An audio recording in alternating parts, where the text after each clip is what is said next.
Virtual Racing School was developed to provide support to the next generation of sim racers. No matter if you're a rookie or veteran or what car or track you'll be racing, our goal is to provide training every step of the way.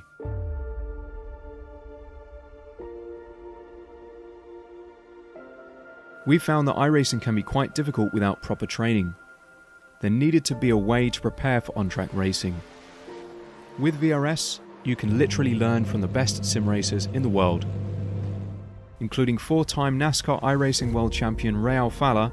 And Ray Alfalla is a four-time champion of the NASCAR Peak Antifreeze iRacing Series. Three-time iRacing Grand Prix World Champion Martin Kroenke. Martin Kroenke becomes a three-time world champion.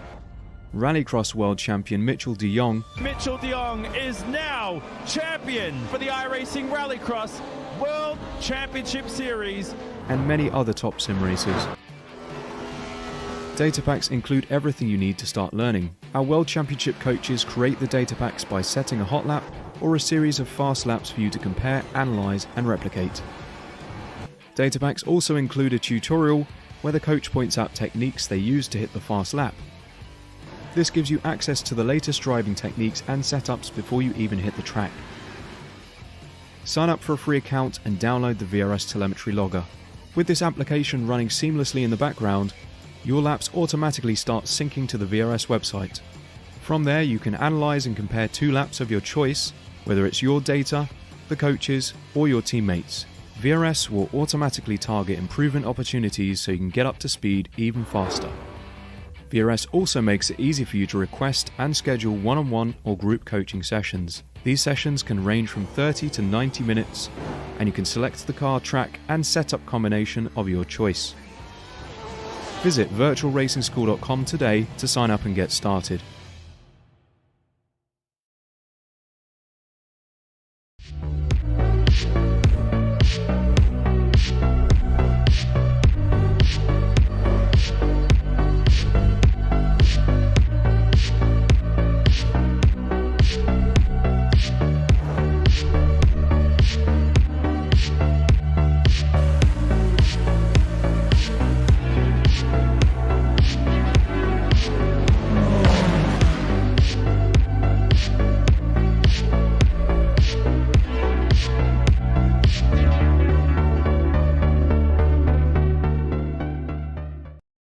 Ricmotech, high-performance sim racing equipment.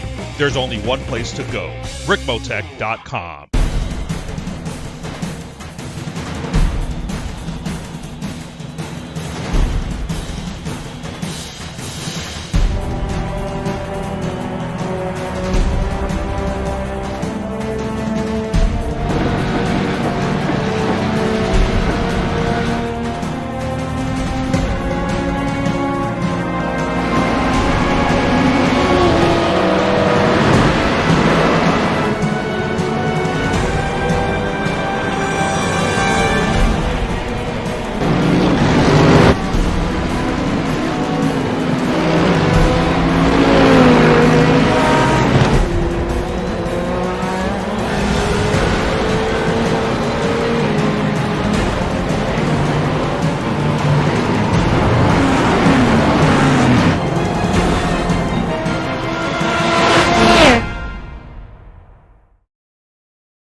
Hi, everyone, and welcome to opening night. It's time to shine the spotlight on some of the best LMP2 and GT3 drivers around the world as we kick off the third season of the Extreme Motorsports Ricmotech World Challenge presented by Performa Texas Elite Graphics here on Apex Racing TV. Embarking on an 8-round romp around North America's and the world's most challenging tarmac, we kick things off tonight at a facility celebrating its 60th year of intimidating drivers. The sentimental home of Canadian road racing, the course that put the can in Can-Am, and the original home of the Formula One Canadian Grand Prix, Canadian Tire Motorsports Park, otherwise known as Mosport. I'm Greg Ginsberg, and joining me in the announce booth, as always, is Larry Lefty McLeod, while we've got Dennis Branch and Jonathan Grubowski bringing you all the best angles of our drivers flying around this very intimidating venue for 75 action-filled minutes. So, Larry, our World Challenge drivers have had a few weeks off to rest, relax, upgrade their racing rigs, and maybe, just maybe, contemplate how to approach this new-look World Challenge Championship.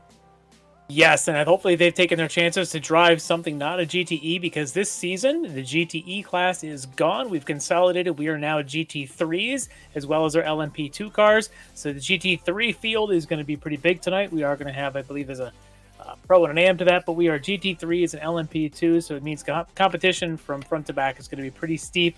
And I'm already seeing we've got a good group of LMP2s as well. 5 of them registered here tonight, and about let's say about 15 of the GT3, so it should be a pretty good way to kick off this new season.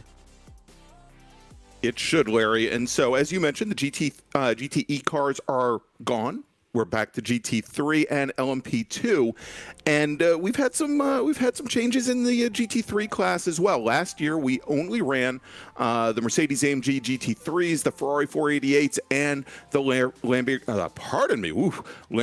Huracan GT3s. But we now have the Porsche GT3. The Porsche 911 GT3Rs, the BMW M4s, and also the Audi R8s joining us, and it should make for some exciting racing here in the Ricmotech World Challenge.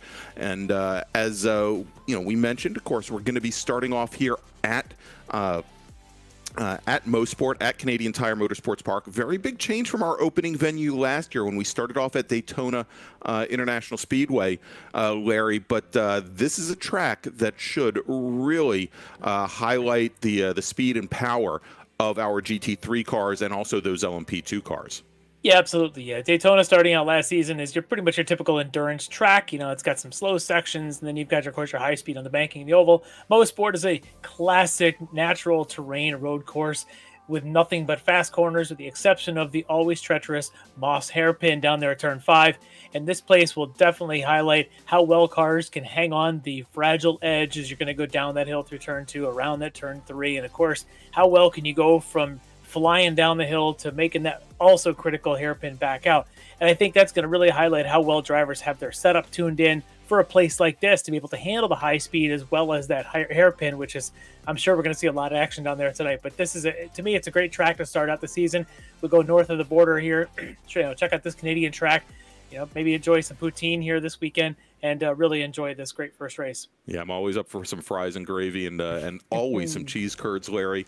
So tell you what, we'll actually talk about our upcoming season here in the Ricmotech World Challenge in just a few moments. But as Larry started pointing out all the features of this 2.5-mile, 10-turn Canadian Tire Motorsports Park track, let's turn to the expert Kevin Ford, who brings us this week's track guide. Welcome, everyone, to Canadian Tire Motorsports Park, located here in Bowmanville, Ontario, Canada. Great to have you with us as we provide you your track guide today in the BMW M8 around this beautiful 2.5-mile road course. Canadian Tire was originally named Mosport and was built in the late 1950s, and its first major event was held in August of 1961, with Sterling Moss getting the win in his Lotus 19, hence the name of turns 5A and B, Moss Corner.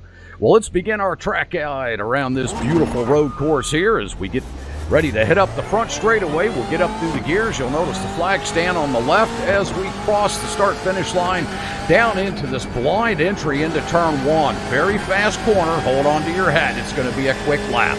Up out of 1. We swing out wide to track out for turn 2. Blind entry down the hill here. Wide open. Up into 5th gear. We're going to track out nice. Get a good sweeping entrance into 3 here. Down into 3rd gear, we're going to roll that center, get right down to the curb, come right back to throttle and pin it all the way down this short straight into the blind entry of turn 4. 6th gear, down this hill, hard on the brakes, into Moss Corner, turn 5. Up the crest, brush of the brake, get the car to land right at the bottom, come right back to throttle, up into 3rd, up into 4th, and out onto Andretti Straight. We came out of 5C back there. We're making this slight right of turn 6 here on Andretti Straight, and another slight right, turn 7. This will take us up the crest here into another heavy braking zone, down into the sweeper and into the S's. 4th gear through this corner, take a little bit of curb, down into third, keep it tight, out of the S's of 9, into turn 10, and right back to throttle out of that bumpy, undulating final corner and across the stripe. There's your very fast and furious lap here at Canadian Tire Motorsports Park. Thank you for being with us. All right, so thanks again to Kevin Ford for that, fast and furious lap around Canadian Tire Motorsports Park. I think Kevin looks a little bit like Vin Diesel, so I think it kind of fits. So, Larry, we talked, and we've got our drivers out on track now for their single car qualifying, their 15-minute qualifying session, and we're actually looking at last season's GTE champ, Elvis Rankin, in his number 1 Apex Racing team. Kind of surprising to see him not in a Porsche, but he is driving the Lamborghini Huracan GT3 Evo. He's out on track, and all of our drivers, they are going to be on track, get 4 cracks at the CTMP track, 4 laps to set a fast lap for tonight's 75-minute race. And while things are starting out here, as we have just now 2 times in the books, I alluded to it earlier. Let's take a quick look at our schedule coming up here for Season 3. Of course, we're here at Mosport for Round 1. We're going to be heading to Detroit Belle Isle, home of the Detroit Grand Prix. We're going to be heading to the Far East. We're going to be heading to Japan and Suzuka for a 75-minute romp down there. Road America, Watkins Glen, VIR, Daytona. And we're going to wrap everything up come the middle of December in Sebring at Sebring International. So it should be a great season, Larry. And as we have these drivers now starting to put in their first flying laps, some big changes. Not only, of course, to the different classes, but some drivers that in the past have run with us and have run in the World Challenge in the touring cars have actually made the jump over to the LMP cars, to these Dallara chassis cars. We've got, for example, Randall McGrew in the Genesis SimSport entry, the number 67 car. He's going to be running in LMP2. Jennifer McDonald from BTL Racing. She finished 4th in GTE last season. She's going to be running in LMP2. And Caleb Lavender, who currently is our second fastest driver on track in that number 333 machine, the Lavender Racing machine. He's going to be running in LMP2 as well. So we'll see how many of these drivers can give last year's champion Arthur Chan a run for his money. Yeah, definitely Arthur's going to be the man to beat here. I think great to see some new blood jumping over from those GT cars into the LMP2s. I think it really is a fantastic chassis to get out there and try it. It's not as hard to drive as people might say it is. It's hard maybe to get from the 99% of extracting performance to the 100, and Arthur Chan's extremely good at that, and he's going to be setting a pretty strong target for everyone else to go chase. But as you can see early here in qualifying, it's actually Caleb Lavender who's setting the pace right now as we kind of wait for Arthur to get a couple more laps in. So you never know. There could be new competition for him that with these drivers jumping in to compete with him, as he is the defending champion from last season. But I think it'd be fun to see with some new blood out there as we get a shot of Elvis there. Great camera looking at him as he's out there running around in his Lamborghini Huracan. Yeah, all 14 years of Elvis Rankin there. Looks like he's calling off a lap there as he just turns a 1:16.3 to put him atop of the GT3 Pro class. And as you go and you look at the timing pylon there on the left-hand side, let's very quickly, just to make things a little bit easier for you to pick out. Of course, I don't think there's any mistaking the Dallara LMP cars.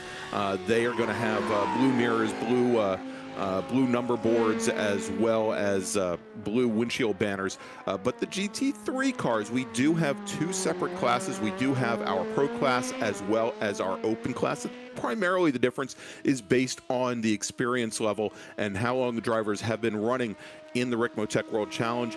But our Pro class drivers, they will have the green mirrors, green number boards, green windshield banners. If you take a look at the timing pylon there in the upper left-hand side of your screen, you'll see their positions on track denoted by a green background. And then our Open class drivers, same thing, except red mirrors, red number boards. You see them in red there on the timing pylon. Larry, is we're now just a little bit over halfway through qualifying, and things are starting to come into focus a little bit here. As a lot of our drivers, especially in the LMP class, have already turned in their 4 laps.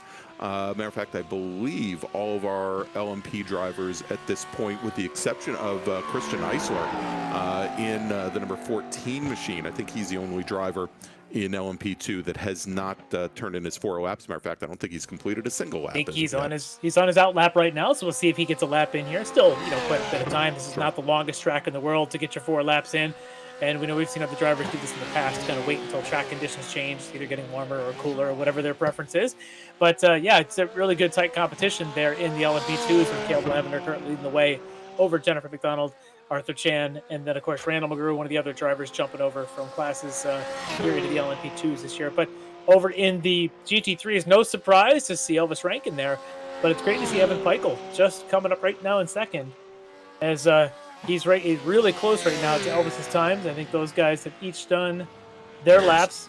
Yep, I was going to say, Evans turned in his 4 laps, and if all things go according to plan, Larry, we should have Evan joining us here prior to the race start. Why don't we bring him in right now? It looks like he's ready. Let me bring him into our broadcast. So here with us, actually, as we were just talking about him, is Evan Peichel. Evan, pretty good lap you laid down there, just a couple of thousandths behind Elvis.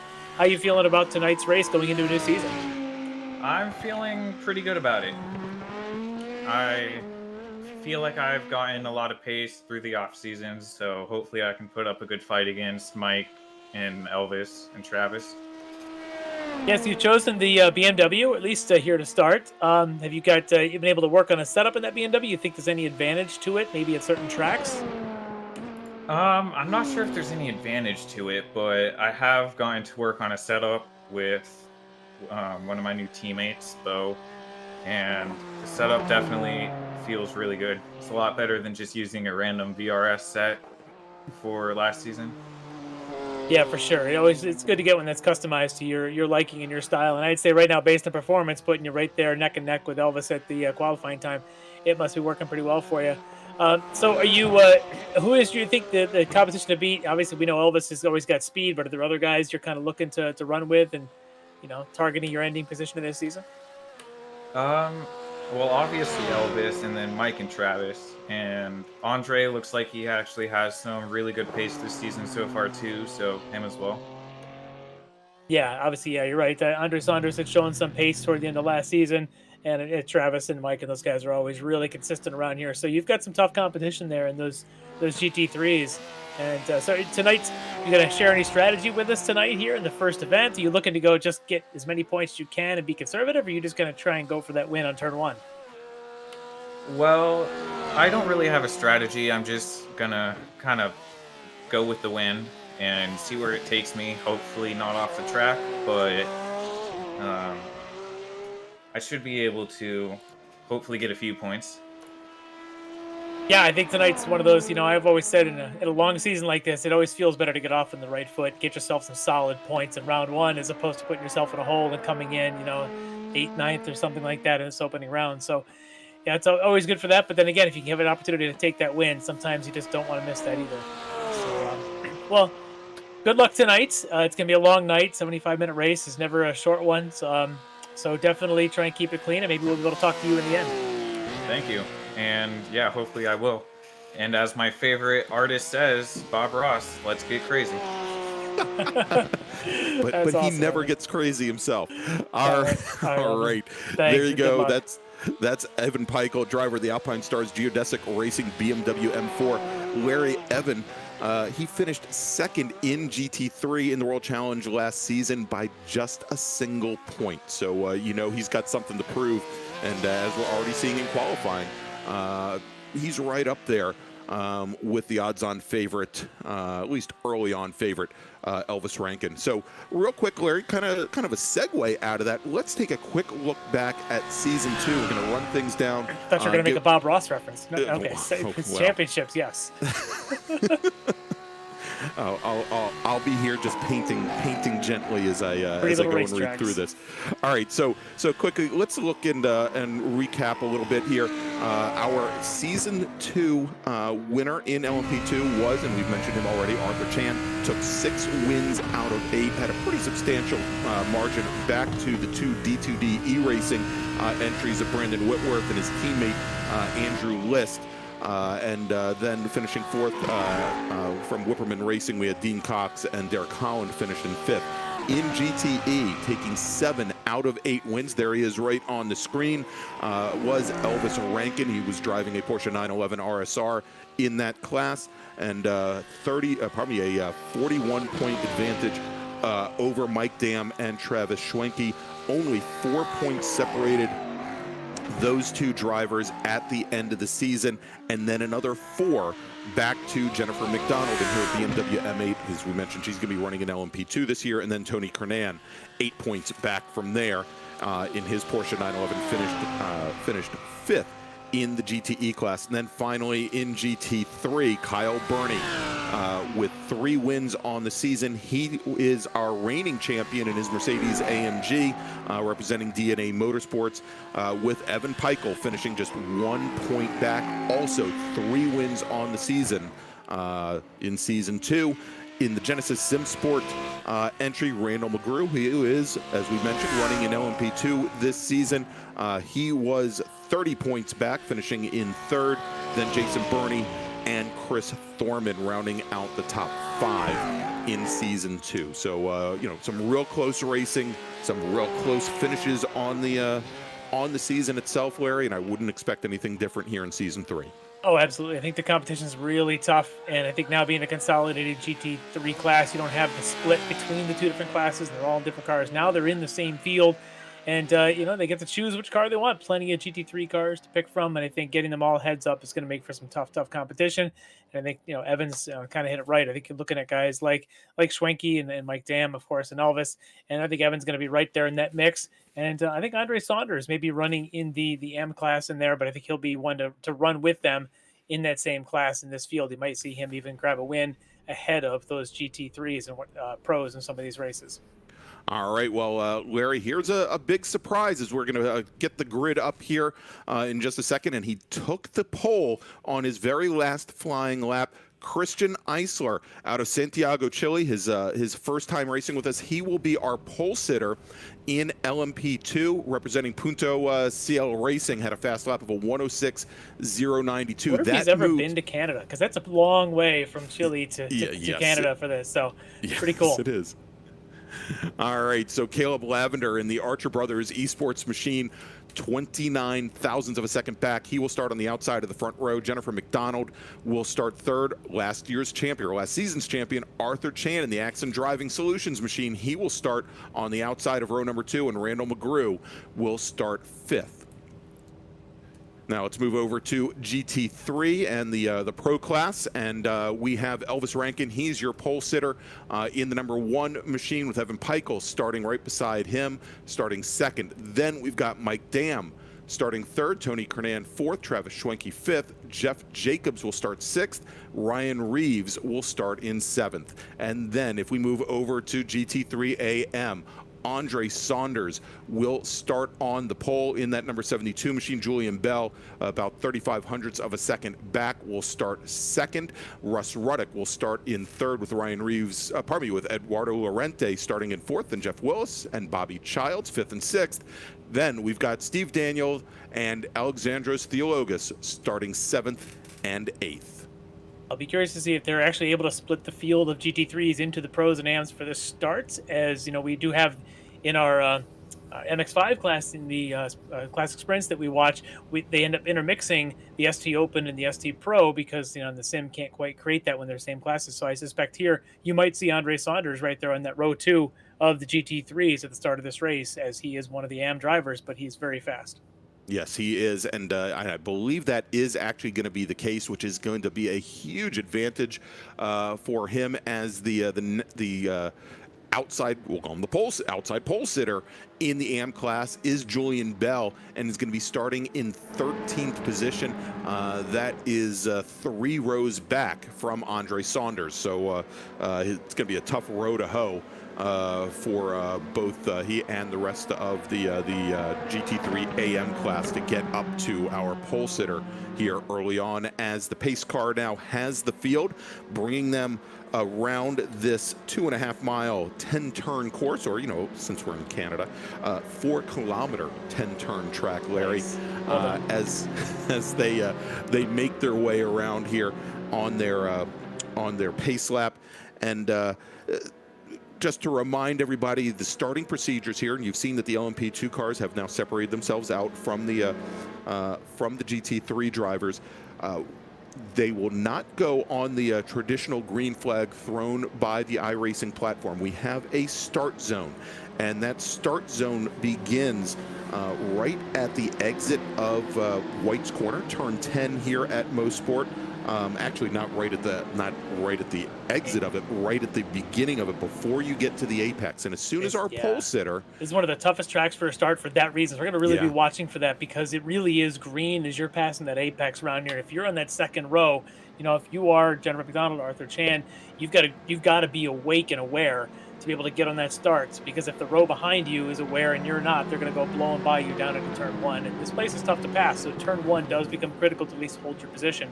And you'll watch them take that flag around the corner. And we get to the GT3s, the bigger field, it's almost like being at the back of a roller coaster. The front goes, and you're probably not even into turn 10 yet, and you're already green flag. So these two starts are going to be fascinating. All right, so as our pole sitter is bringing the rest of the LMP field into the S's, as soon as he gets on the throttle in that start zone, it is game on. The stewards will let the other drivers know that the green flag is in the air and racing can begin. If he holds off and does not accelerate, then iRacing takes over, and that'll be the start. But he can start accelerating right now, and you can see that he is on it as they come through the final corner. And now they are on their way, and we've already started. Look at this, jumping to a very quick start on the inside. Jennifer McDonald in the number 99 machine coming down the inside. She has the lead going into turn 1. Kristen Eisler is in second now, with Randall McGrew third. Caleb Lavender, odd man out. He falls now back down into fourth. Oh, and he's actually gotten around. Now let's look at that, the start for our GT3 race, where Elvis Rankin now takes the early jump. He gets around Evan Peichel with Andre Saunders, Mike Dam, Tony Kernan all in a line. Then we've got Travis Schwenke running in 5th in the pro class, just ahead of Julian Bell, our outside pole sitter for the open class, and Jeff Jacobs and Ryan Reeves, as they now make their way through turn 3 and start making their way up towards some of those blind corners here at Mosport, Larry. Well, as the GT3s have gotten off to a nice clean start, but this is where usual mayhem starts, is down here in the Moss Corner in the hairpin of turn 5. So far, though, looking pretty solid for this field as Elvis leads kind of a parade through and everyone's just settling in. But this start, we have to wait and see a bit of a replay here as the group here of LMP2s comes into turn 3. Big slide there. That's Eisler in the number 14. He goes around, impacts the tire wall. He gets back underway, but our pole sitter is now at the tail end of the field in LMP2. Jennifer McDonald, who jumped out to that early start, she had, right before you saw that incident, had actually fallen back behind Eisler, but she is now your leader, with Lavender running second, McGrew third, as we now see Elvis Rankin bringing the GT3 field across the start-finish line to start lap number 2, and it is Evan Peichel. We talked to him just a few moments ago. He is up in second with Andre Saunders in third.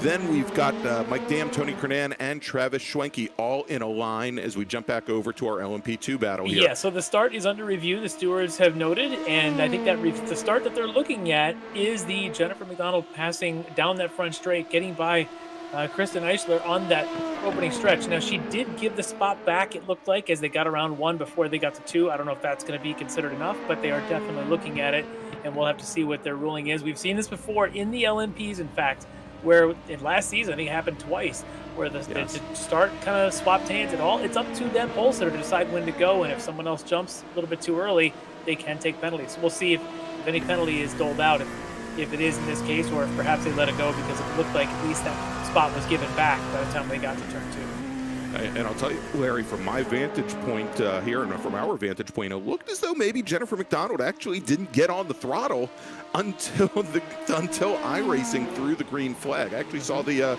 red lights in the air above the screen there when it looked like when she jumped out to try and get that advantage. So we'll see how things play out and how the stewards look upon it, and whether or not her giving that position back was enough if they actually saw an issue. But we've got right now here this battle in GT3, and Elvis Rankin, I guess it doesn't matter if he's in a Porsche or if he's in a Lamborghini Huracan, he is your leader, and he's already opened up a 0.7 of a second advantage over Evan Peichel. Remember, the difference was much less than that in qualifying.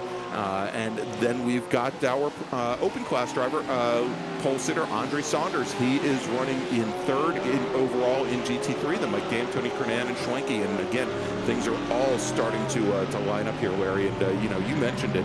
Passing is at a premium here at Mosport. Very fast track, not a lot of heavy braking corners, and you really have to learn to capitalize on drivers' mistakes rather than... Oh, yeah, it's exactly it. It's all about watching for the driver in front of you, staying close enough so when they make that mistake, usually it's in the hairpin down there, and then they get off pace coming up the Andretti straight before you get to those last S's, and that tends to be the best place to pass. And it may be a combo. You may have to get alongside them, hopefully hold your outside for 8 and be on the inside for 9, and still might be on the outside when you get to 10. So it's extremely difficult to get around somebody here. You've really got to work hard at it. But at the same time, if you're a little bit under pace, you can also draft somebody for a while and make some good track position in the long run in between pit stops here. So it can work in your favor, as well as it looks like the stewards have made their call. Jennifer McDonald is going to, and it looks like she's doing it now, face a penalty, a drive through the pits penalty for the jump. That's going to hurt her tremendously and put her now down at the tail end of the field. Even escalating our pole sitter Eisler up ahead of her. Eisler having had that incident on lap number 1, but that is going to be very painful for Jennifer McDonald. She is now going to be almost 40 seconds back, actually almost 50 seconds back from the pole sitter. She did, though. At least she was able to come out ahead of the GT3 field, which helps her a little bit, not get intermixed with them, which would just further add insult to that injury. So at least she was able to come out in front of them, and I think maybe try and make up some ground quickly here in this race, because this is not the longest pit straight here. This isn't exactly Road America when it comes to pit straights, so maybe the penalty wasn't as severe as it could have been at some other tracks. All right, here as we look now, Elvis Rankin crosses the stripe, turns in a 1:17.09, only 5/100ths of a second off of his best so far, but he is continuing to stretch out his lead now over Evan Peichel. It is up to just a little bit over a second, and Evan Peichel, he is under attack by the number 72 machine of Andre Saunders. They've separated themselves out just a little bit from Mike Dam in the number 93 Porsche 911, with Kernan, Schwenke, and Bell fairly close behind. And Larry, a little bit of a surprise here. Big contingent of Porsche drivers, but at least for the time being, not able to show a real advantage over that BMW chassis. Yeah, so this season, that's one of the things that just hit the GT3 field is a Porsche. Obviously, last year it was a GTE car, and they finally released a GT3 version, just like the real world. There's one in every class, sort of like the Ferrari as well, and it doesn't look like right now that the GT3 is as quick, at least not today on this track. It's not as fast as the Lamborghini or the BMW seems to be around Mosport, as you already have the front of the field, the LMP2s catching up to the back of the field in the GT3s. The intermixing is underway, as we get to see some of the excitement that it brings, and the gapping that tends to happen as one car makes it by and the others do not. So this is where the spread starts to happen, and for Caleb Lavender, this is great for him. He can kind of pick and choose his spots. He's got a couple of seconds ahead of Randall McGrew, but look at them just all the way down on the inside through 1, and now he's going to go outside turn 2. No one likes going outside turn 2, but he makes it stick before he gets there and makes his way through that traffic, as Bobby Childs could just sit and watch as he's trying to chase down the 74 of Jeff Wills right in front of him. Oh, and yeah, and I believe that was Arthur Chan in the number 50 Axon Solutions machine, last year's champion, that we just saw get around Bobby Childs, as well as as well as Jeff Wells and. We haven't trying to talked yet keep about pit stops tonight. So, as World Challenge cars, we often do these longer form races. We'll have a pit stop. I think the GT3s are all going to have to stop once. The LMP2s, though, likely twice. We're expecting they're going to have to stop twice. So that adds a whole wrinkle here for some of these drivers. And I think for some of the newbies here to the LMP2s, they need to think about that, because we remember last season, we had seen where the first race of the year, 2 stops, caught a couple drivers out because they forgot to change their fuel load and their tire changing strategy as they went back out to the track after their first stop. So that's something these drivers are going to have to think about. Of course, they're probably listening to the broadcast. They now have that little tip to think about. Well, possibly so. All right, and we can see here that there was an incident between the number 50 machine and the number 38 machine. That is currently under review. The 50 being Arthur Chan, who we talked about a little bit earlier before, and the 38 machine, Jeff Jacobs, in the Mercedes AMG GT3. So a little bit of interclass mixing there, and we'll see what comes of it. But that incident has also dropped Arthur Chan now back to 5th place at the tail end of the LMP2 field, back behind Jennifer McDonald. As I'm watching here, Elvis Rankin dealing with the traffic now as being the slower car in the field. Watching the LMP2s go around him. In this place, it's tough to get by in the same class. It's not that much easier to go by between an LMP2 to a GT3. And Elvis sort of had to hesitate. If you saw him come down there the front stretch right near the pit out after turn 1, he got a little bit sideways there to the right side, as I think it was Arthur Chan going around him on his left. And all they did was back into the field. The GT3 is right up behind him now. So he's got Evan Peichel and Andre Saunders just on his rear, just trying to make all the pressure they can on him. And Elvis able to breathe a sigh of relief. But I'm sure in about another 6-7 laps, it's going to happen again.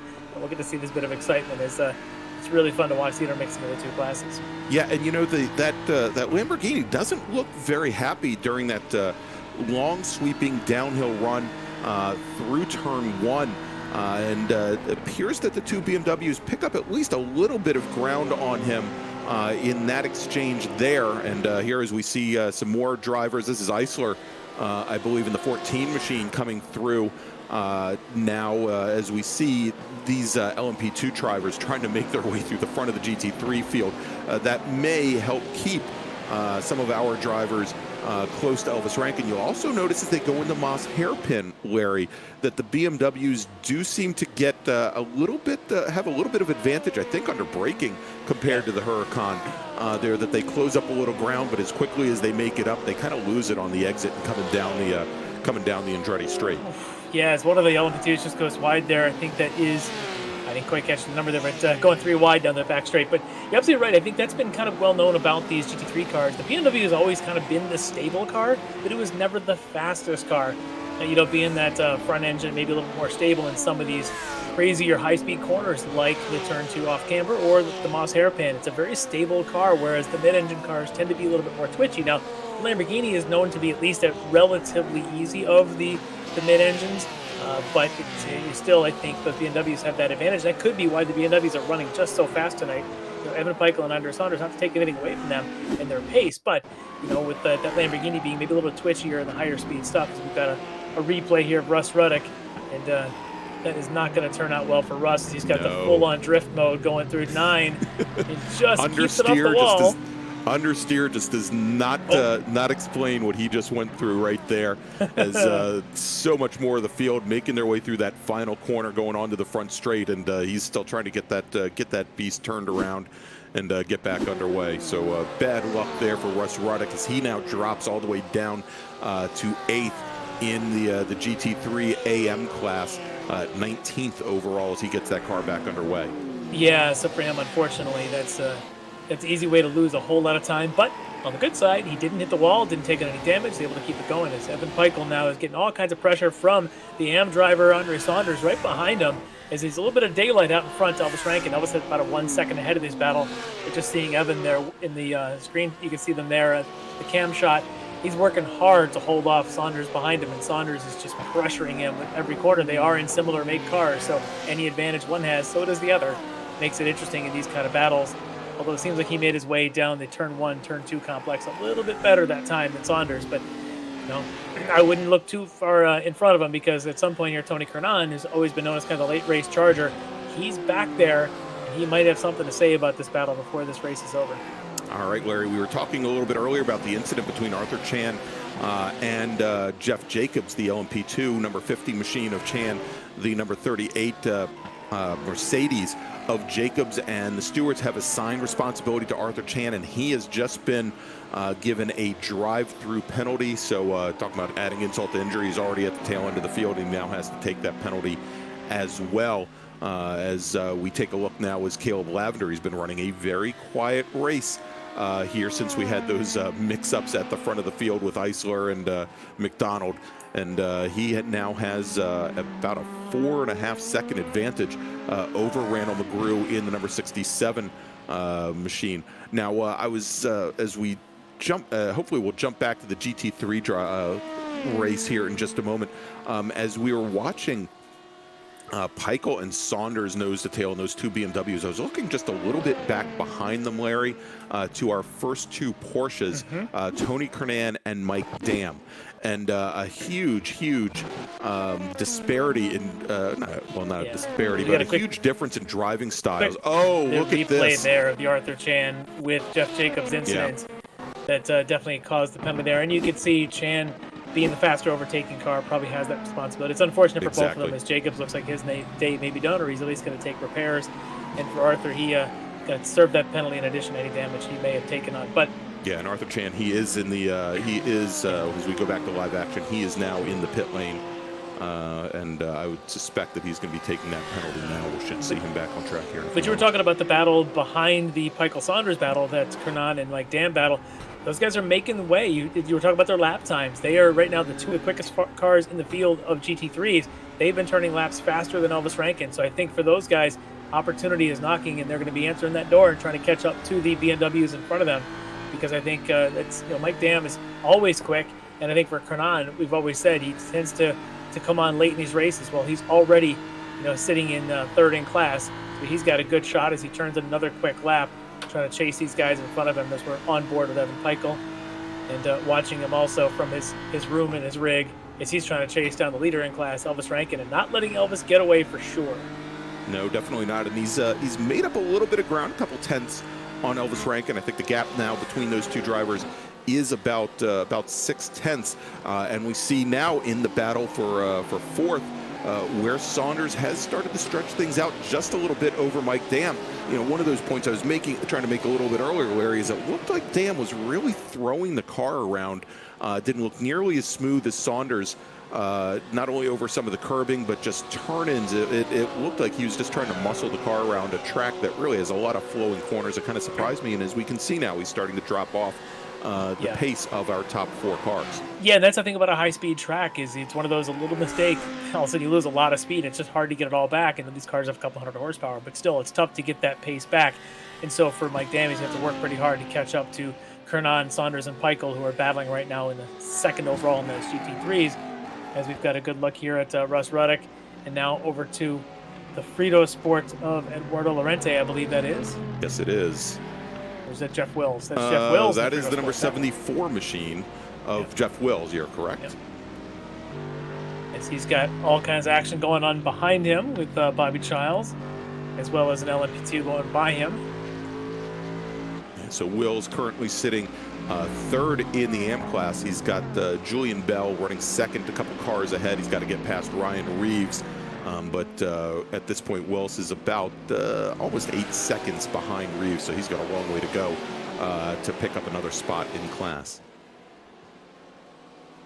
As we jump back over here to the battle for the lead in GT3, and Elvis Rankin and that number 1 Apex Racing Team Lamborghini Huracan continues to hold an advantage. He's started to stretch things out a little bit again over Evan Peichel there, about 3/4 of a second separating the two entries. But I think probably the big thing here, the big change, Larry, is that we've got that number 7 Porsche 911 of Tony Kernan now right on the back of our second and third place entries, the two BMWs of Peichel and Saunders. And Elvis Rankin with that 16.7 that he just laid down. I believe that was the quickest lap of the race for any of the GT3 cars. Has helped him gain just enough. You get to that 1 second mark, and you start to break the draft. And as a lead driver, all you're thinking is break the draft, break the draft, break the draft. but you just don't want to give up anything, especially going down the Andretti Straight after the Moss hairpin. And so it's so critical for you, and I'm sure Evan Michael's probably thinking the exact same thing. Don't lose the draft. You got to stay in. You got to stay in. What may help both of them, or may help more Evan than Elvis, is going to be another GT, sort of the LMP2 car coming up at the tail of this field, creates sort of a draft bridge, and it also creates hesitations that perhaps Elvis may have to hold off a little bit. That's at least the hope for Evan, as the I think that's Randall McGrew comes through here. He's taken to the grass on the inside there, going down the Andretti Straight, heading down towards turn 8, heading into the S's. There he manages to clear those and for those Evan 3 Michael, cars. Evan didn't have to give up anything. He just had to move aside and let him go, which is critical when you're getting overtaken by an LMP2. You don't want to give up time. Now, does Elvis have to give up any kind of position here going through turns 1 and 2? If he does, that's going to help Evan Michael in this little battle that's going on here in these GT3s. Yeah, and I have a feeling there from the looks of it as we track Rankin now coming down out of turn 1, heading down the hill towards turn 2, that he was able to just very easily let Randall McGrew by on the front straight. Probably didn't take any kind of effort at all there as he maintains his now almost a 1.6 second advantage over Evan Michael. Oh, and look at this going around. That's Andre Saunders. 72 of Andre Saunders. He was, the leader in the AM class, as well as running in 3rd overall in the these GT3s. He's gone around. I want to say that's probably down at turn 3. Let's take a look. Right yeah, I would assume that it was as they come through there, routing through turn 2, setting up. Going up the slight rise, the blind rise at 3, and just look at that snap. Wobble. Yeah, that death wobble under braking going into 3. You try to load the car up gently, and it looks like it snapped one way, came back, and finally went around in the 3rd time. Hopefully hasn't taken on too much damage, because that was a pretty hard hit to that wall on the outside of 3. And so that drops Saunders now back into 2nd in the amateur class, into GTAM, just ahead of Jeff Wills. That moves Julian Bell now in the number 52 Porsche 911 up into the lead. He is running 11th overall. He's made up 2 positions since the start of the race.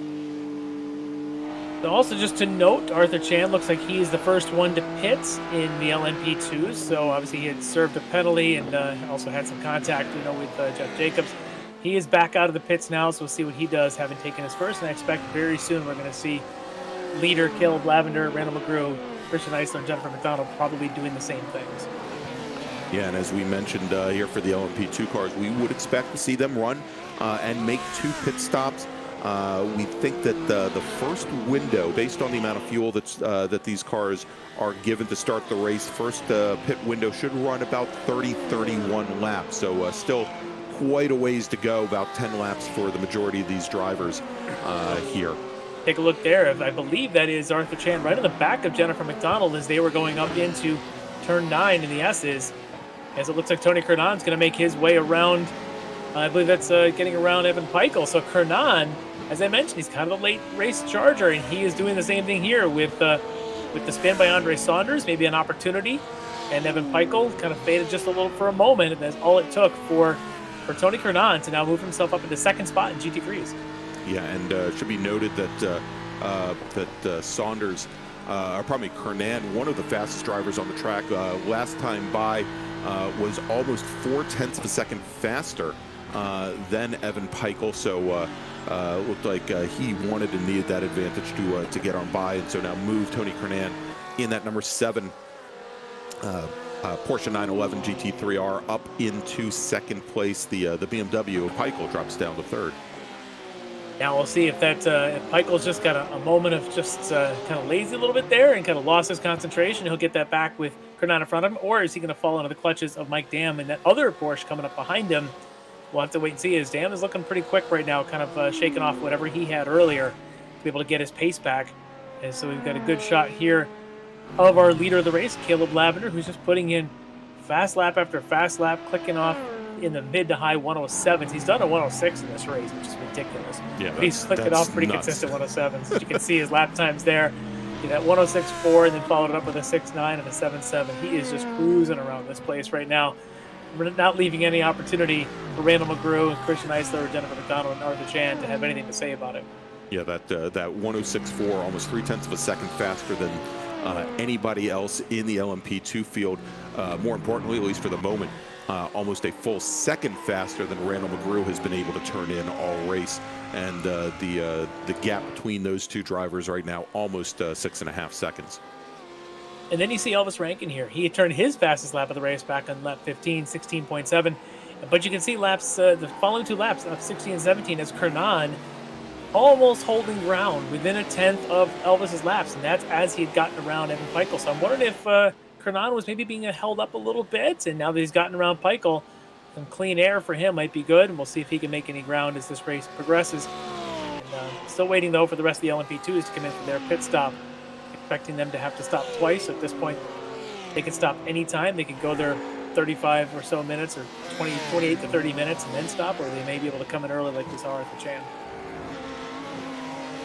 As we track that battle once again, that battle for second right now with Kernan and Peichel, and Peichel seems to have recovered from his maybe loss of focus 2 laps ago, as he's all over the back now of Tony Kernan in that number 7 Porsche 911. And Mike Dam, as we've mentioned here, kind of sitting in the background there, maybe a little bit out of the draft, although I don't think the draft helps him all that much here with these cars. But he's staying there in contention, just off our top 3 in class.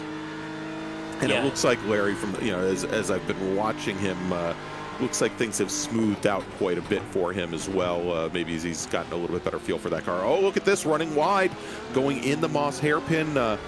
Kernan runs a little wide there on entry, but looks like nothing that Peichel can do about it. There's multiple lines through there. I think Kernan might do a little bit more of a V to that corner, kind of dive in, go a little bit. And to me, that's a treacherous line. I'm not a big fan of it because it puts you awfully close. As Peichel looks like he's changing the remote control on his TV or something. But that's one of those lines, if you kind of diamond it off, it drives you awfully close to the outside near that gravel. There's a bump out there, and it tends to drop the camber change a little bit as well. I'm not a big fan of that line, but if you can do it right, it gives you a great run off the exit, the second apex there at 5B to get around and back up the Andretti straight.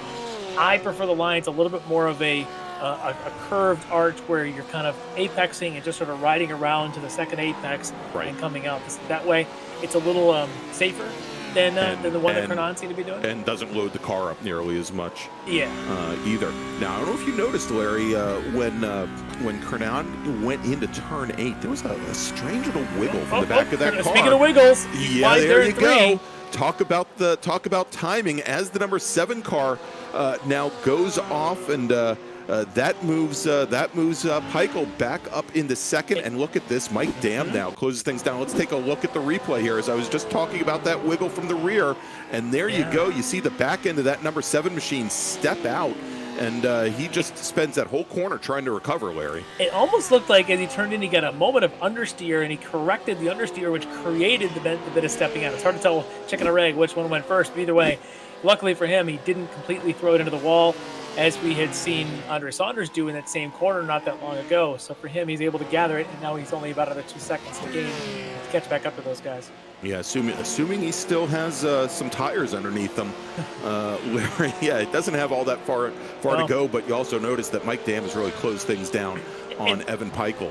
And Mike Dam just did a 16.9. I think there's plenty of time in those tires. Just followed up with a 17.0. There's still plenty of tire underneath one of those Porsches, so I don't think that's the issue. I think it might have just been a bit of moment for him turning in that just didn't quite go his way in terms of transferring the weight around. But luckily for him, didn't lose it. It's a couple of our LMP2s. This looks like, I think this is still Jennifer McDonald, and I want to say that's Arthur Chan, I believe, right behind her. Yeah. And Arthur's a lap down because he's taking serving his that stop. penalty and taking the pit stop. Yeah, he is. And again, he was the first driver in to take one of his required pit stops. Now, we were watching for a moment there the 52 car of Julian Bell in his Porsche 911. He is currently leading GT3 AM, and with a pretty substantial lead on Andre Saunders, now running in second. But really, as you can see there's Bell all by himself. Doesn't have traffic ahead, doesn't have traffic behind. And that's the best view if you're a driver around Mosport. It's just to not have to deal with anybody for a while and have some nice, free and clear air. As soon as you get pressured, there's so many places to make mistakes around here. The way these curbs are all slightly different. and the elevation changes, the speed. It's so easy to lose time around here. So the best thing is just have free and clear track. All right, and so now we've got Randall McGrew trying to get by our second and third place runners here in GT3, and as they roll through turn 2, it looks like he's going to get it done. He did. Man, that is not my first choice of lines from McGrew. The outside of 2 is one of the hardest corners in all of motorsports. It wasn't Peichel's choice either.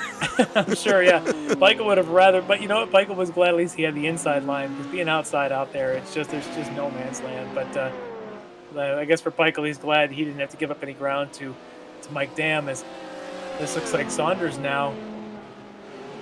As I want to say it's Christian Eisler going between them. I believe it's a 23 of Reeves right ahead of Saunders. It is, yeah. Yeah, so we've got Ryan Reeves is running 6th in GT Pro there, and Andre Saunders, who is our second place runner. And of course, we saw earlier he was running up in the top 3 before going off track. Saunders sitting right back behind him.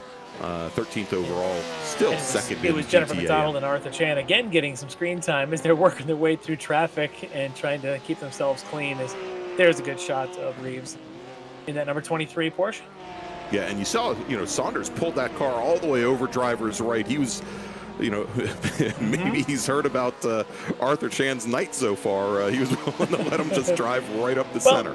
In fact, you think about it, his first race of the season, the stewards are definitely going to set a baseline for what is and what is not acceptable. Passing and in contacts and incidents for like what it is. So obviously the start being the one thing, and unfortunately Jennifer McDonald jumped a little bit, was given that penalty. But the penalty given to Arthur Chan, it shows what you're allowed to, not what you're going to be responsible for. And if you're not either passing cleanly or giving up, what you should be, and you're an impediment, well, they're going to penalize appropriately for it. So the drivers are aware of that, and they're making sure that they're doing as best they can to be good. I guess it's sort of a good co-opetition out there, and make sure that they're not holding anyone up and not taking anyone out unfairly. Exactly. All right, so we're on board once again here in this battle right now for second in GT3 Pro with Evan Peichel, followed very closely by Mike Dam, who's made up a lot of ground. And once again, they're going to have to give up a little bit of screen time there to Jennifer McDonald and Arthur Chan, who are now nose to tail once again heading down into turn 2. Yeah, and no one liking that line again, but they waited this time. They decided not to go around Peichel, wait for it and go around. I'll go on the outside of turn 3. Why not if you're Arthur Chan? Yeah, and you saw how much Peichel had to check up there going into 3, and a little surprised that Mike Dam didn't take advantage of that. Looks like he needed a little bit of time to gather things back up after letting those LMP2 cars through as well. Yeah, you've got to really watch that if you are the GT3. You can lift gently in some places, but you'd almost rather slow to take a lot of speed off than to put yourself in a treacherous bad spot. As we hear this battle again here, as the 23 of Reeves and 72 of Saunders. Not necessarily class battle, but they are like cars. They're both GT3s, but Reeves running in the Pro, Saunders running in the AM. But it's a battle nonetheless. If you're either one of these drivers, you don't really care. And a matter of fact, Larry, going into 3, I saw Reeves take just a slight adjustment of the car, went to the inside just a little bit. I think made Saunders think about it just a little bit, whether or not he was going to try and sneak by or not. I think at this point, Ryan Reeves definitely looks at this as being an interclass battle. Yeah, well, and I think Saunders is going to try and push him to that limit as well. As you can see him kind of got his wagon hitched to the bumper of that Porsche right in front of him. Now he's going to try outside going around. Nope, he's just going to fake it and try and stick behind him. Maybe try to set him up coming off at 3. Oh, and a lot of understeer there from the 23 car. Real close battle between these two. As Saunders now gets a run off at 3. I think Reeves is driving a lot in his mirrors right now. This is a tough place for Saunders to go, but he's going to try it. Yeah, I've seen a lot of Charlotte area drivers just like that out on I-77, Larry. Saunders, I'm looking at our Our driver bio, Saunders actually is listed there as running in the GT3 Pro, not in the GT3 AM. And I know our graphic has been showing him in the AM all night, but he might actually be a pro. Yeah, well, and if we take a look at the car there, got the red mirrors, got the red mirrors tonight. Yeah. This is a class battle going on between these two, as you just see the purple number of Elvis Rankin pop up, a 16.6, as he's got free and clear air and still setting fastest line. It's that fastest laps around here. Kernan also down in the 16s with his lap, but Elvis just putting lots of daylight between himself and that second place battle. Right into the rear bumper there of the number 23 machine as they come down the front straight. Just helping him a little bit, That's right. motivation from the back, from the BMW. That's what those big giant kidneys on the front bumper of that BMW are for pushing Porsches along. He's going to make his move down inside of 2, and he makes a stick right as Caleb Lavender comes flying through. Yeah, as our overall leader tries to sneak on by, we've got now Andre Saunders, who now moves into second place in the GT3 AM. So Ryan Reeves, although we're showing that number 6 machine as being in the pro class, you take a look and take a look at the delivery there. We think he is one of our AM drivers as well. So that was the battle for second in class. I think Reeves and Saunders are actually both in pro. So I think that that battle's there is actually for 5th and or for 6th and 7th in pro, if I'm not mistaken. I think Bell is still clearly leading in the AM, and I think Eduardo Lorente is currently in second. But again, okay. Well, again, looking at the cars, and I see red mirrors and right, they both have red mirrors, so they should both be in pro. Is that green mirror there? In that green shot? Mirrors are pro, Larry. No, red mirrors are pro. Okay. Mike Dam's got red mirrors. Oh, right. Look at that. See? I'm right once in a while. Oh, my gosh. Doesn't happen often. Send out the party. See, this is the entertainment we provide. Yeah, absolutely. Get a little peek behind the curtain. These Larry, two guys here trying to call these races. We'll have to take a look at this and why the pylon shows the pros as green. We'll work on that for night. It's still round 1 even for the broadcast. Yeah, exactly. We'll get that figured out. In the end, Larry, it's got to be better than the GT World broadcast this weekend from Nashville. Anyway. Hey, we are doing our better chance here. We've got similar cars, much better broadcast. Yeah. As Kernan now is up on the inside. Yeah, once again, side by side as they come now down the tail end of the Andretti Straight into the S's there, and Kernan in that Porsche gets back around Evan Peichel. So we've had a couple changes, couple swaps in position there in the last 2 laps. And, Larry, I guess the one thing, and of course we notice here, is we've got Mike Dam now in that number 93 machine running in second, and he hasn't really been able to sneak away from Kernan and Peichel. Right as Kernan goes into that wall, a big hit, and that is definitely going to ruin his race. Yes, it is. He's still moving, but I don't think he's going to have the same performance. Not in the least. No, got a little bit of an air brake there in the front. All right, so quick replay on this as he's coming down here through 1. Looks like he's going to just go a little bit, cross over to the left, and he's got LMP2 comes through. Is that Arthur Chan again? Yeah, I think Arthur Chan, Larry, might have been involved in his second incident of the evening there as they went through, and the number 7 car ended up off track. I'll tell you what, why don't we, as they're going to review that incident, so we'll tell you what, why don't we do a quick commercial break? We'll come back in a few minutes, and we'll see what the stewards decide to do with this, as you are watching the Ricmotech World Challenge here presented by Performant Elite Texas Graphics, and we will be right back.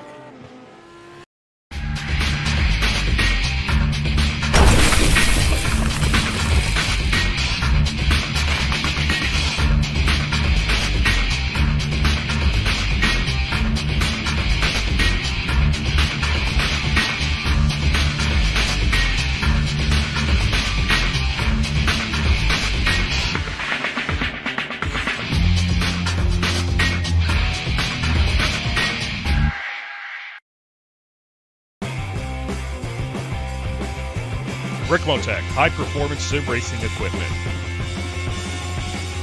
Whether you're just looking to have fun, train for race day, or become a serious esports competitor, Ricmotech has you covered. Hundreds of name brand parts, support from experts that love sim racing, trusted by the pros. There's only one place to go, Ricmotech.com.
Ricmotech, high-performance sim racing equipment. There's only one place to go, Ricmotech.com. All right, we're back here from Canadian Tire Motorsports Park with round 1 of Season 3 of the Extreme Motorsports Ricmotech World Challenge presented by Proforma Texas Elite Graphics. I'm Greg Ginsberg along with Larry McLeod. And Larry, as we look on screen and see Caleb Lavender here, you've got an update here about that incident that we saw just before going in the break. No, I don't think he wanted this kind of camera time tonight. So that incident we had seen with Tony Kernan getting pushed aside, just nudged a little bit, was in fact race leader at that time, Caleb Lavender. And so Lavender has just been assessed a penalty. He's going to be given his own drive-through penalty for that contact. This now being the second such penalty given tonight for contact by the overtaking LMP2s. Arthur Chan was the other one. So Caleb Lavender, he came in for his pit stop, good and clean, came back out. He's going to have to serve the penalty, and just as we come back from commercial, there he is spinning in turn 3. So his race has kind of gone from very good to very bad in a matter of about 2 laps for him. He's going to really have to work hard to get back into this. He's going to come in and serve that penalty now. So rough midway point of the race here for Caleb Lavender. Yeah, and a quick update there. As we went to break, Caleb Lavender had come in for his first pit stop, as did the remainder of the LMP2 field. Of course, we know Arthur Chan was our first driver in, but now as all these drivers have cycled through an LMP2, that moves Randall McGrew up into the lead in that number 67 machine. Our pole sitter tonight, Caleb Eisler, he is now only about 4.5 seconds back, actually now about 6.5 seconds back from McGrew, running in second. And we'll have to see with that drive-through whether or not Jennifer McDonald can leapfrog Caleb Lavender, who is definitely the fastest of the LMP2 drivers on track up to this point. As we jump back now over, and there's Mr. McGrew. We were following Elvis Rankin, our GT3 Pro leader, in his Lamborghini Huracan. He currently has, I believe, about an 8-second advantage over Mike Dam currently. So Rankin has really stretched things out here. Now we have had a number of our drivers in GT3 already come in for pit stops. As we now are running at lap 36, so we're getting into that pit window for these drivers. But a lot of the drivers that have come into the pits have actually come into the pits for repairs. We've got still Bobby Childs with his earlier incident being worked on, but we've had Kernan Sanders, Daniel Ruddock, and Theologus, as well as Jeff Jacobs, take pit stops so far.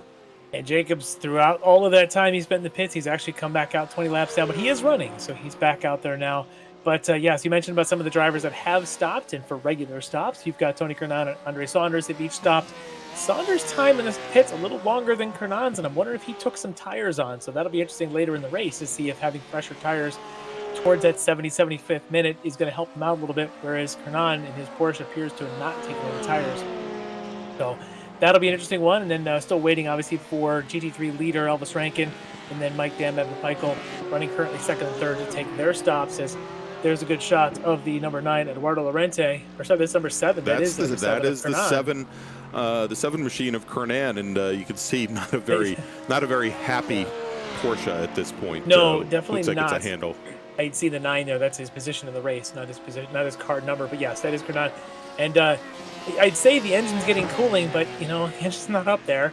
The radiator might get a little more air through it. It does sit up there, but maybe his golf clubs are getting some extra air time here in the front of his Porsche 911. Is that like a Porsche owner choke? Oh no, that's the 93 of Mike Dam off there slightly there at the exit of the Moss hairpin, going slowly down this back stretch. Let's see what he does. Let's take a look at the replay here. He comes down the hill, down through turn 4 into the hairpin on the binders. And runs runs wide, That's as so many drivers do. Yeah. Yeah, and Larry, we were talking about that line, taking that wide sweeping line through there, and a lot of marbles all the way out at that portion of the track, and we see it often. He just drove right off. And so he's going to come in for his pit stop right now. It's one of those good things if you have your pit stop to take after you have a bit of a mental lapse like that. Get in, get your 30 seconds of sitting still and take a breather. But what that does do is it elevates Travis Schwenke now to 3rd in this Pro GT3. So Schwenke, consistent night so far, got himself up into 3rd, still needs to do his pit stop, as does Evan Peichel and Elvis Rankin in front of him. But for Schwenke, haven't talked about him much tonight. He's rock solid so far, now up to 3rd.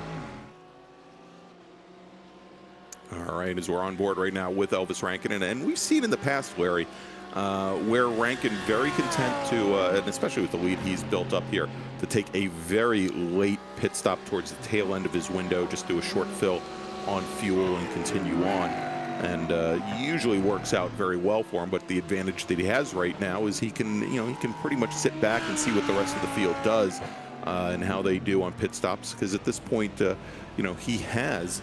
I believe now he's built up almost an 11-second lead now over Evan Peichel. Yeah, and again, if you're Elvis too, you have the advantage of knowing your track position, knowing your traffic situation. If you're not in a heavy traffic situation, everything's going well for you, just go ahead and hang on out there as long as you can, turn all the laps you can, and pit later. There's a huge unknown if you pit now where you're going to come out in terms of traffic. So it might be a good idea for him, knowing where he's at, just kind of ease and clear. I want to say cruise control, but you can certainly take it as it comes and hold that pretty substantial margin right now.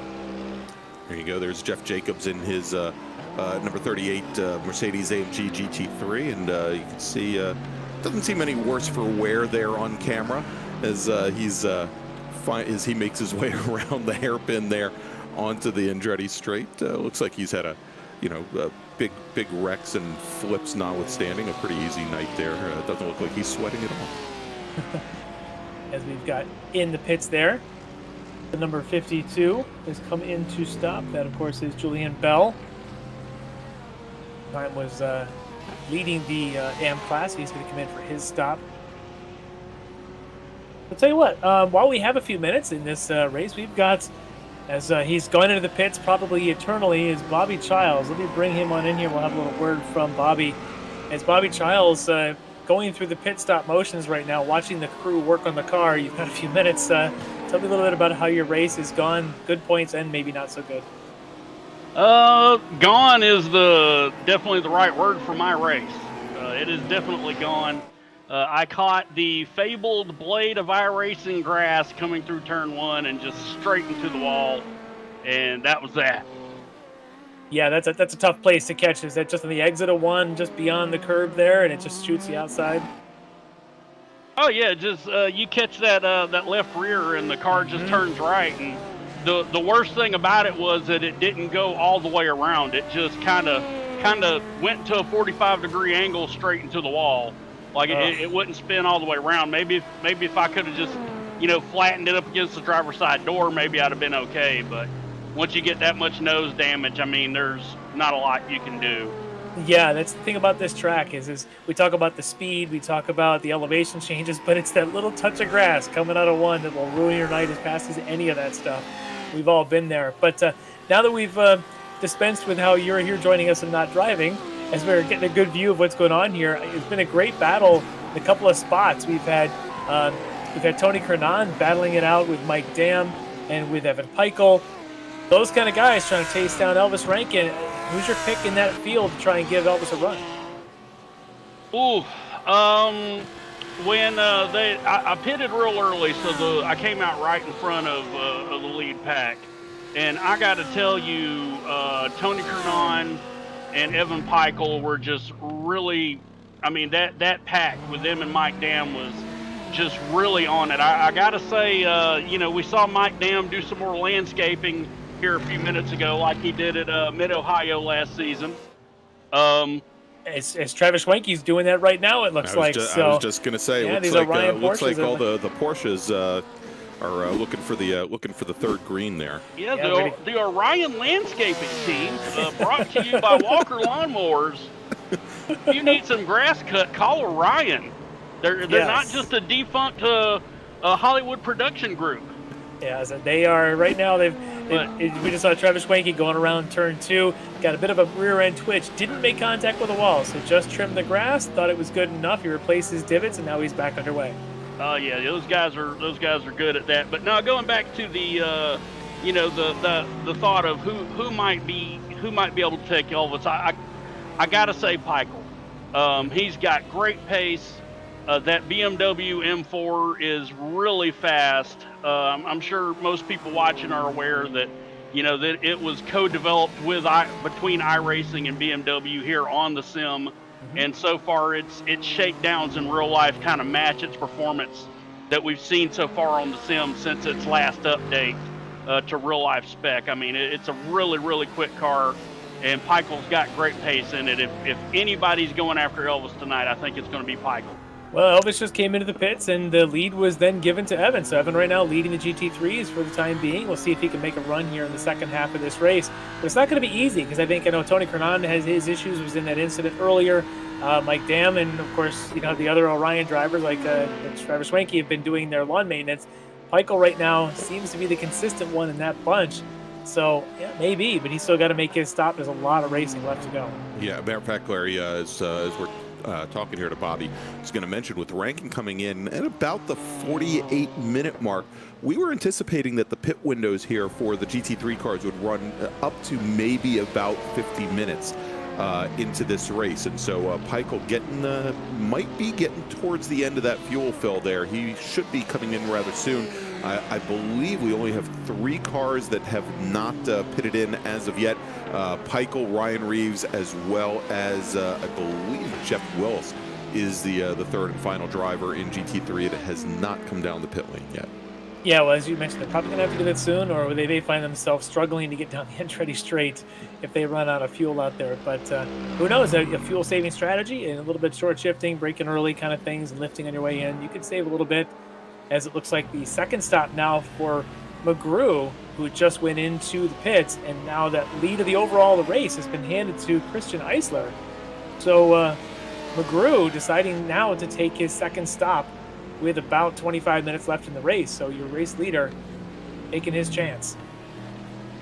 Yeah, and I can't imagine going back to Peichel that he would be, trying to do a fuel-saving strategy to go after Elvis. Elvis's pace is, you guys have seen him for the last several seasons now. That pace is so daunting. You've got to be 100% wringing everything out of that car if you're going to go after him. Just saving, in a race this long, an hour and a half, saving 2 or 3 seconds on pit road just isn't going to get you where you need to be.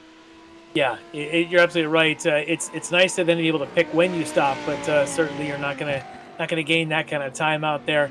But Elvis has just put down such a pace tonight, and he's just so consistent. And as we're watching him on screen right now, Larry, he came out back after his pit stop, came out in second position in GT3 Pro, about 22 seconds back from Evan Peichel. And as we've been seeing, the majority of the drivers, their pit stop, their pit lane transit time around 43 seconds. I mean, even if things go perfectly for Peichel, it looks like we're going to see Rankin back in the lead here as our final drivers in GT3 cycle through for their pit stops. So, Bobby, I got to ask you, we got a good season this year. We're going to hit a couple of continents with our tracks. We're going to go all the way to Japan to Suzuka. We're going to go, of course, to Road America and the Glen, some of the classic American tracks, VIR as well, Lake Sebring, and we got Detroit Belle Isle coming up. Of that group, what's your favorite track on the schedule? I got to say Road America.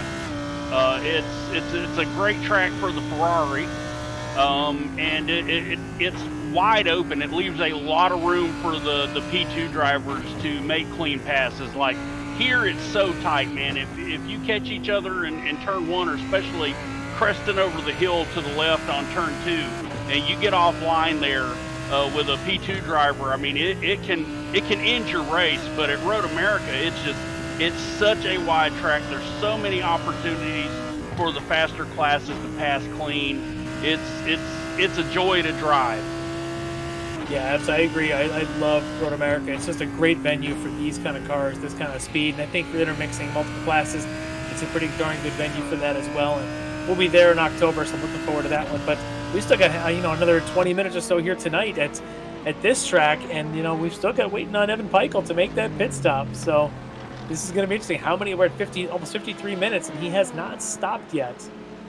Hey, Larry, and here's an interesting happenstance here. Randall McGrew back in the pit lane for pit stop number 3.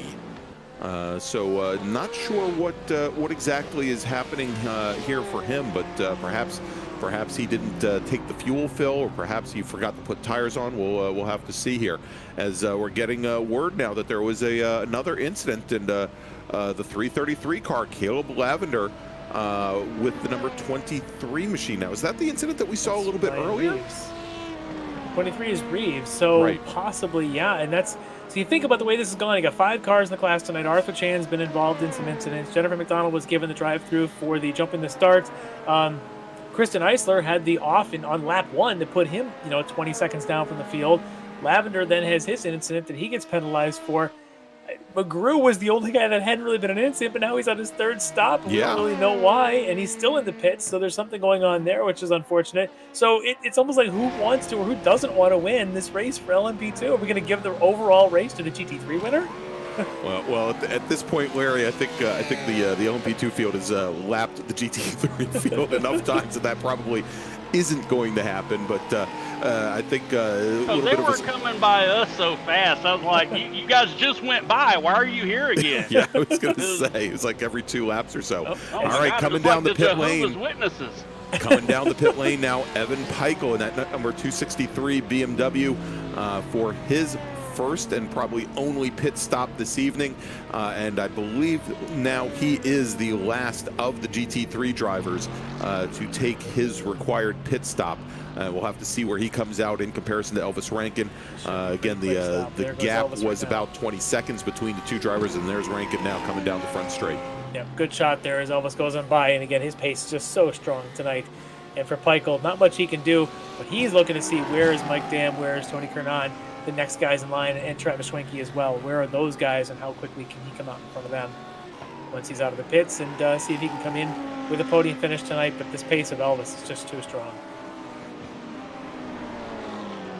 All right, so Peichel is now out, and as we maybe made up a little bit of time, as he did not need to put nearly as much fuel in the car. He is only about 8.5 seconds back from our leader, so I believe in the whole pit exchange he actually made up about 3 seconds on Elvis Rankin, but still quite a ways back there as Rankin makes his way down the Andretti straight there. And so Bobby, with Elvis driving the Lamborghini tonight, Peichel's in that BMW. You're always the guy in the Ferrari. Do you drive the other cars? You just say, if I ever have a chance to drive a Ferrari, that's what I'm going to drive. Well, yes, I do definitely get out in the other cars a little bit. I mean, I have to have them all because I do the decals for the league, which I just want to say, I hope you and the fans watching at home are enjoying the presentation here with our updated presentation with the GT3 Pro and the GT3 AM. And we now have the drivers' names on the wings to increase driver awareness, so the fans know who they're watching at home. That was something Frank Rico had wanted for a long time. Big shout out to Ricmotech. But actually, the car I'm fastest in when I try these out is the Audi. Really? But it's like Christine, Stephen King's Christine. It wants to kill you. Tries to kill you? It wants to kill you. It doesn't try. It wants to. It's desperate. It's waiting to find that moment, which is hard for me to talk about because my Ferrari killed me tonight. But I'm faster in the Audi, but that Ferrari, man, when you're in it, And not to mention a competing sim right now, but there's another big competing GT3 sim that also has the Ferrari. And there's a lot of debate back and forth, which drives better, blah, blah, blah.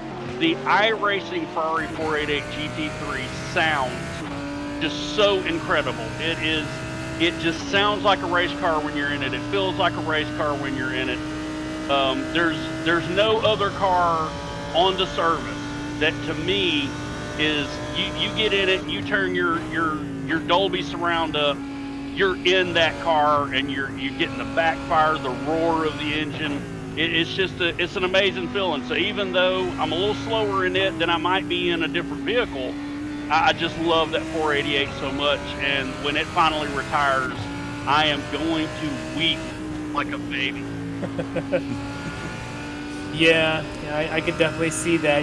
You'll bury a bottle of Italian wine in the backyard that day. But luckily, you don't have to. We get to continue to drive the glory of the 488 here in the GT3 world for a while, and it's not going anywhere. It's still competitive. They still do their balance of performance, and of course, here in the Ricmotech series, we'll do our own balance of performance should it be needed. And right now, I'd say we got pretty even balance. As I'm watching the Lamborghinis and at least the BMWs, pretty evenly matched. Obviously, you got to take in the Elvis factor in anything he's driving.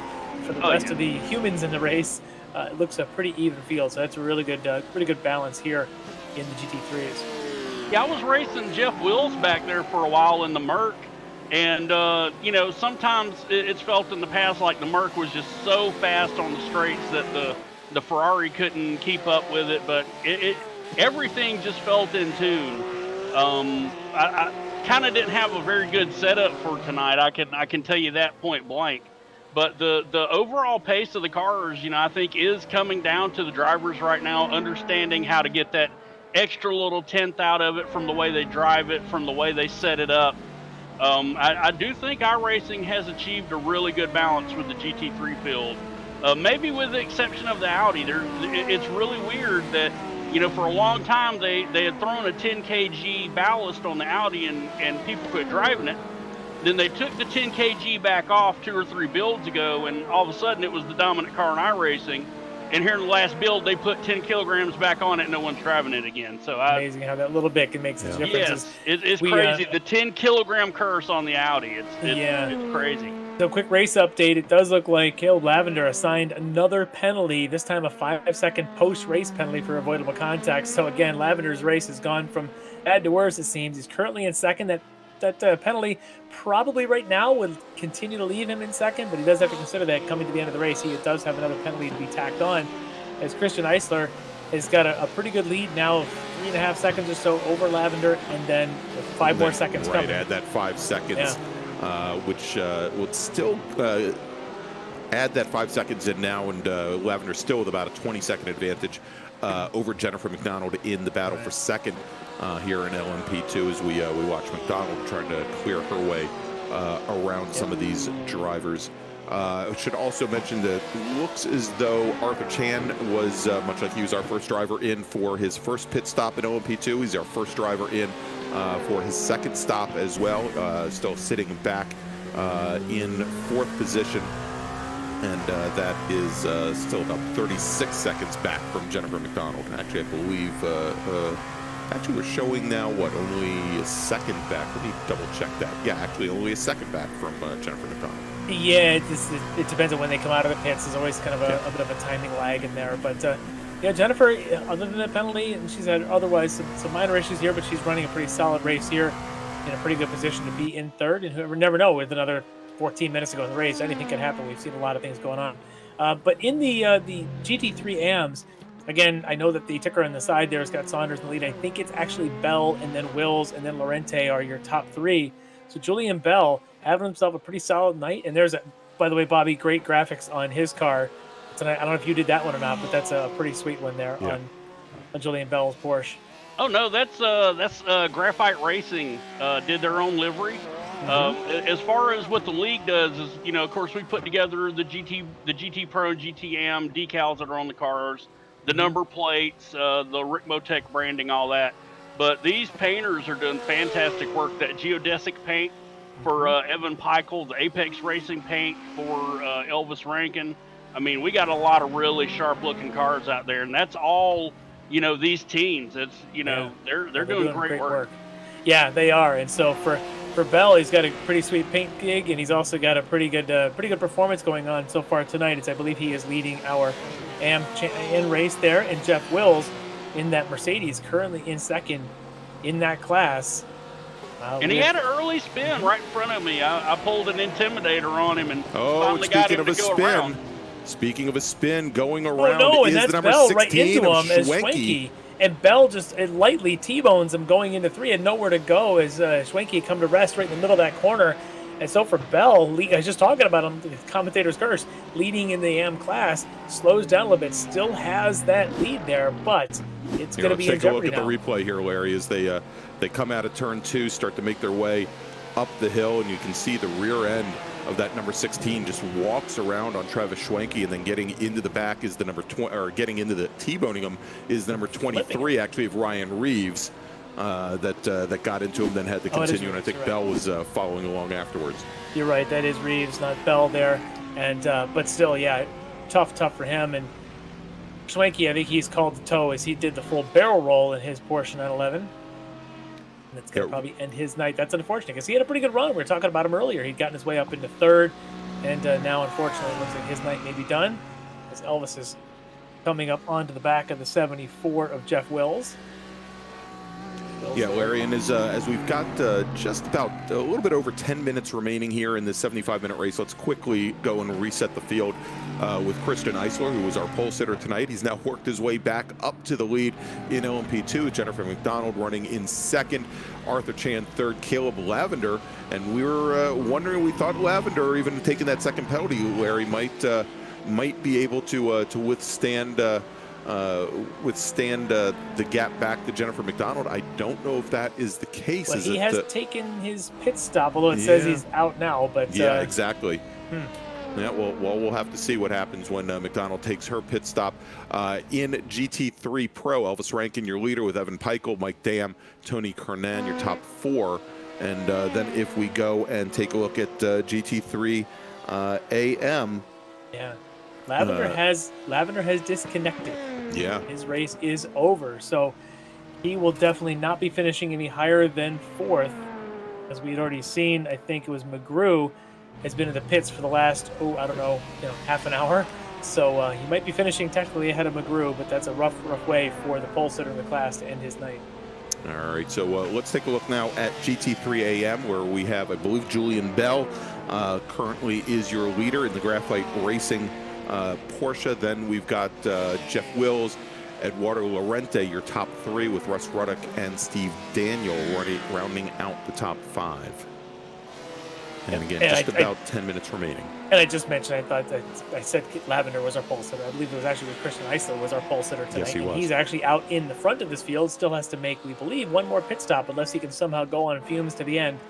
But he'll have to make one more stop, as Jennifer McDonald is also expected to make one more before tonight's over. As there's a shot of Mr. Eisler, our Chilean friend there, all the way from the far end of the Southern Hemisphere, coming up here to join us at Mosport, all the way up in Canada.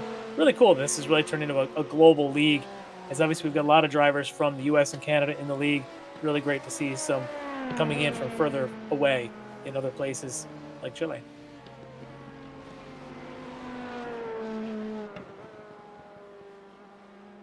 Yeah, we've had some European drivers as well in the past. I'm sure you guys remember Aeronam, of course. Oh yeah, very fast European driver. Oh yeah, a couple other guys, and it's we love having those guys, but this tends to be very late in the morning for them, so they're having to race really quiet, and they can't get excited like, hey, great job, and they're like, yeah. 2 or 3 in the morning, green flag for an hour and 15-minute race is tough to do when you're in the European continent, but for our drivers in Chile, not a problem at all. They're on a similar time zone here to North America, so they're able to make it work. So it's really neat that they can come in, and hopefully he'll be able to invite some more friends in from the South America region and maybe come join this great league. Oh yeah, we got plenty of room for many more cars out here. We would definitely love some more LMP2 competition. We could definitely use 3 or 4 more GT3s in both Pro and Am. We welcome it. We want everyone to come in, all skill levels. That's what we have the AM class for. So, come on, register at, extrememotorsports99.com/road, and come on and see what we're about. Yeah, I think that a lot of people would really enjoy this league. It's been a lot of fun calling it now for a couple of seasons, and I think it is one of the best leagues in the way that it's run. It's got some great talent. I think it looks like a lot of fun to be a part of, and if I wasn't calling it, I would find my way into it as a competitor. So, Bobby, I tell you what, we are going to call the last 7-8 minutes of this race and kind of let you get back to putting your car back together and getting ready for that next round. So appreciate you joining us here tonight, Bobby. Thank you for having me, guys. I want to real quickly send a shout out to Stubby in the chat as always, and my teammates who are all battling various issues between work and health. We got I'm sure you noticed there's a lack of D2D out here tonight, and it's just this is being a tough season for D2D. Everybody's got something going on. I want to send a big shout out to all them, to Chris Thorman, our team sponsor, who is recovering now from the Rona. So we wish him the best on that. Yeah, for sure. Hopefully he's going to be back up on his sim here in no time. So get better on that one, Chris. So thank you, Bobby. We will definitely keep in touch, and hopefully in other races we'll talk to you after the races as opposed to before the checkers fly. During. Yes, exactly. Wishful thinking. I love it. All right, Bobby. Thanks. All right. There you go. That was Bobby Childs, driver of the number 88 D2D E-Racing GT3 Ferrari. Want to thank Bobby for sitting in with us as well. He didn't have a lot else going on during this race, unfortunately, but hopefully better things are ahead for him in that Ferrari as we go into round 2 of the Ricmotech World Challenge in just a few weeks. All right, so as Larry mentioned, now just about 5 minutes remaining here from Mosport, from Canadian Tire Motorsports Park, and as we said, Christian Eisler, your leader. There he is on track right now in the number 16 Dallara LMP2 machine. Jennifer McDonald currently running in second. She is almost 23 seconds in arrears.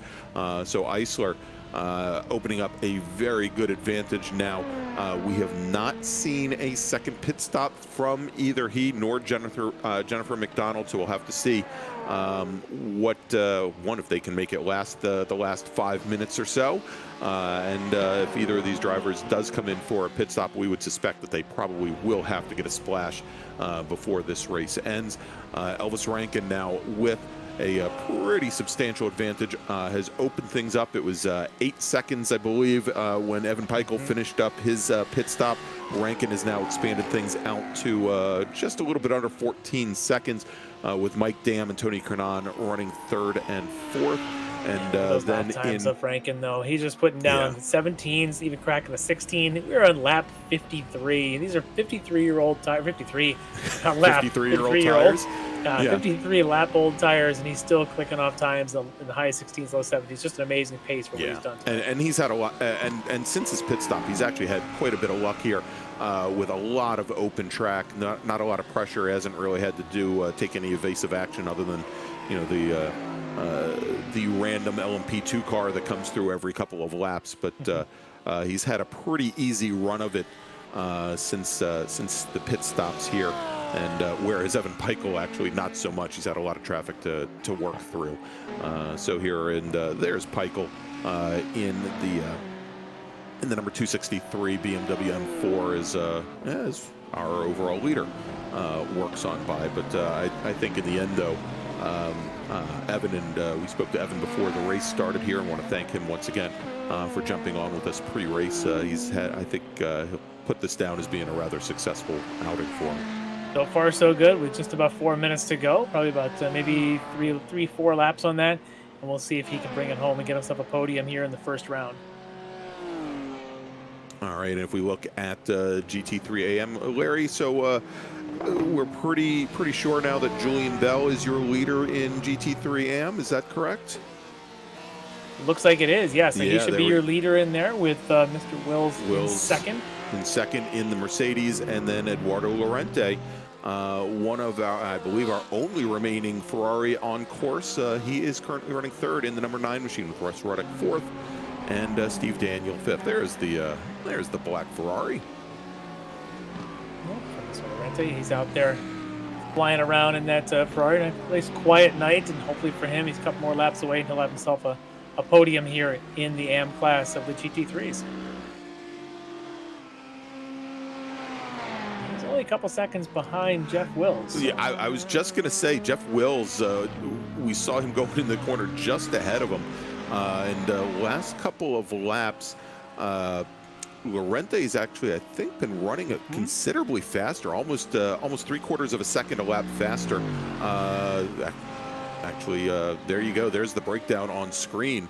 But almost every single lap for the last 5 at least, Llorente making up quite a bit of ground. Don't know if it's going to be enough here to get up to him, let alone get by, with now only 2 minutes remaining on the clock. So not a lot of laps, not a lot of time here.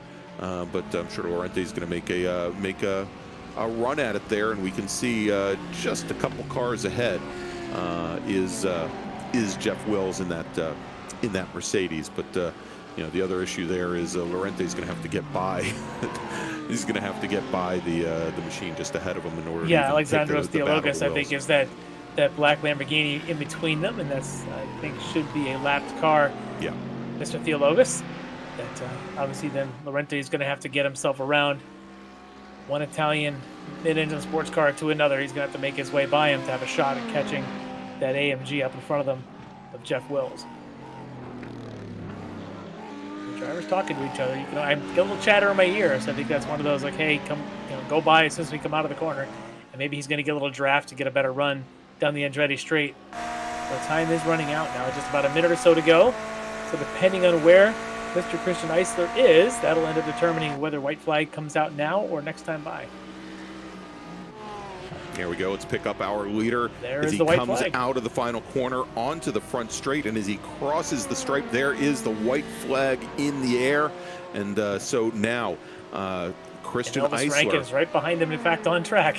Yeah. So I think Elvis has a pretty good spot there.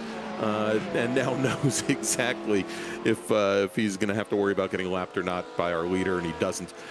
Here is Christian Eisler now starting to make his way on his very last lap here, round 1 of the Extreme Motorsports Ricmotech World Series at Canadian Tire Motorsports Park. And Larry, it's been one. I think we can already tell now that unless Eisler runs out of fuel on this very last lap, and God knows I don't want to ruin it for him here with the announcer's curse, but Eisler a tough run tonight. He was jumped on the start. That driver was penalized, of course, but then he spun on the very first lap, fell all the way back to the back of the field, almost 20 seconds back from the rest of the field. But now as he comes onto the front straight, Christian Eisler from Chile, he is our first winner in Season 3 of the Ricmotech World Challenge in his Dallara, and now coming across the line, winning GT3 Pro in his Lamborghini Huracan. It's Apex Racing Team's Elvis Rankin. In fact, Bell, also your GTM winner, had already crossed right behind Eisler, so he's already taken the win there in the GTM, in the GT3 AM, for Mr. Julian Bell. Yep, and there's Bell right there, the Canadian home track advantage in the number 52 machine, and he takes the first win of the season in GT3 AM, GT3 AM, and so now crossing the stripe, looks like Jennifer McDonald will cross the stripe in second. There she is in the number 99 machine. Tough run for her. She had that early jump start that she had to take a drive-through penalty on, worked her way back up through the field, and she finishes in second. Arthur Chan in the number 50 Axon Solutions entry will finish in third. So Larry, as the rest of our drivers go and come across the start-finish line, why don't we go? We're going to take our last commercial break of the evening, and when we come back, we'll go and we'll run down the finishing order here from Mosport, from Canadian Tire Motorsports Park. You are watching, and you have watched, the Extreme Motorsports Ricmotech World Challenge presented by Performa Texas Elite Graphics. We'll be right back.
Ricmotech, high-performance sim racing equipment. There's only one place to go, ricmotech.com. All right, and we are back here at Mosport Canadian Tire Motorsports Park, where we've just witnessed great finish here for round 1 of season 3 of the Ricmotech World Challenge. And Larry, now that we've got all of our drivers crossing the line, why don't we go and run down the final finishing order here? Actually, we have it up on the screen here, as you can see, with Eisler, McDonald, and Chan taking the top 3 in LMP2. In GT3 Pro, Rankin, Peichel, and Dam finish up at the top end of the field there, with Tony Kernan and Andre Saunders finishing 4th and 5th. And then finally in GT3 AM, Julian Bell took the win, with Jeff Wills 2nd, Eduardo Lorente not able to make up all that ground on the very last lap. He'll take the last step on the podium. Russ Ruddock and Steve Daniels rounding out the top 5. All right, so Larry, as we go here, I think we've got sitting in the green room right now our overall winner, Christian Eisler, in the number 14 machine. Why don't we bring him in? All right, we have got your overall winner and your winner of LMP2 in his rookie debut, his maiden voyage in the Ricmotech Series, Christian Eisler.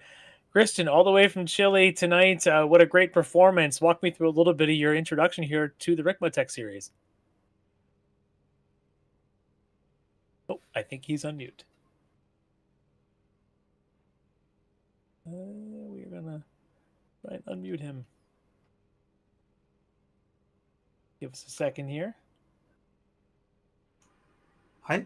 Hey there. Can you hear us okay, Christian? Yes. Excellent. So welcome to Ricmotech. Tell me a little bit about your introduction and your first maiden voyage to victory. Yes, thank you. Thank you for your words. It's my first time here in the league, and no better way to start here. It was a crazy race, pole position, mistake in the first lap, and then trying to catch up to the leaders. They made some mistakes too, and finally I can take the win. I'm really happy. Yeah, absolutely. I think you described it really well. It's a bit of a crazy night for yourself and even for the rest of the LMP2s. But after that early spin, you seem to really get your head back together and really go after it. As you come through the field, how difficult is it? Tell us a little bit about trying to pass even the slower GT3 cars around this very treacherous track. Yes, it's very tricky here because it's a very fast circuit for the LMP2. So most of the turns are very difficult to measure the distance, the optimal distance with the GT3 cars. So a little bit of patience. And when the circuit is free of traffic, trying to go fast, and in the later trying to save some fuel to not stop a second time.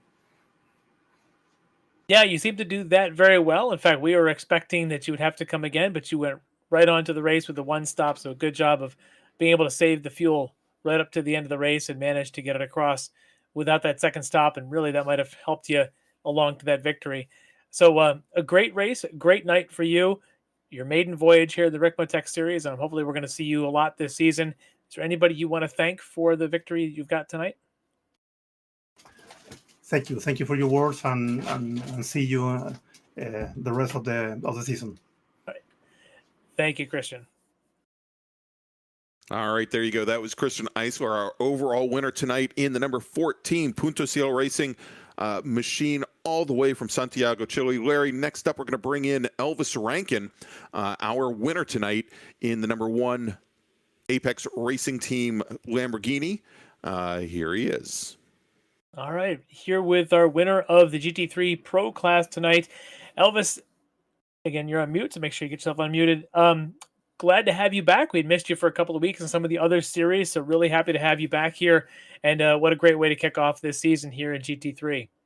Yeah, it's a really good way to kick it off. and it's just the way that I wanted to. Obviously, it's been a little while since I've driven a GT3. It's been about a season or so, but I did win a championship, so I do definitely have some speed in this thing, and I love driving it, so it was really fun. Yeah, your speed was really tremendous. In fact, your pace, you were still clicking off a couple of 16s there toward the end of the race.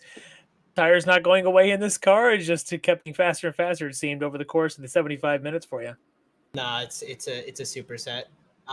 Apex Racing Team absolutely bomb job on a set. It literally was like, I don't even know how to describe it, but it was like halfway through this first stint, I was banging like I think it was like a 16.4. Like I was absolutely just flying, and I was like, yeah, probably gonna get BOP'd, but I was having so much fun doing it. It's so much fun to drive this track. Car is amazing, and yeah.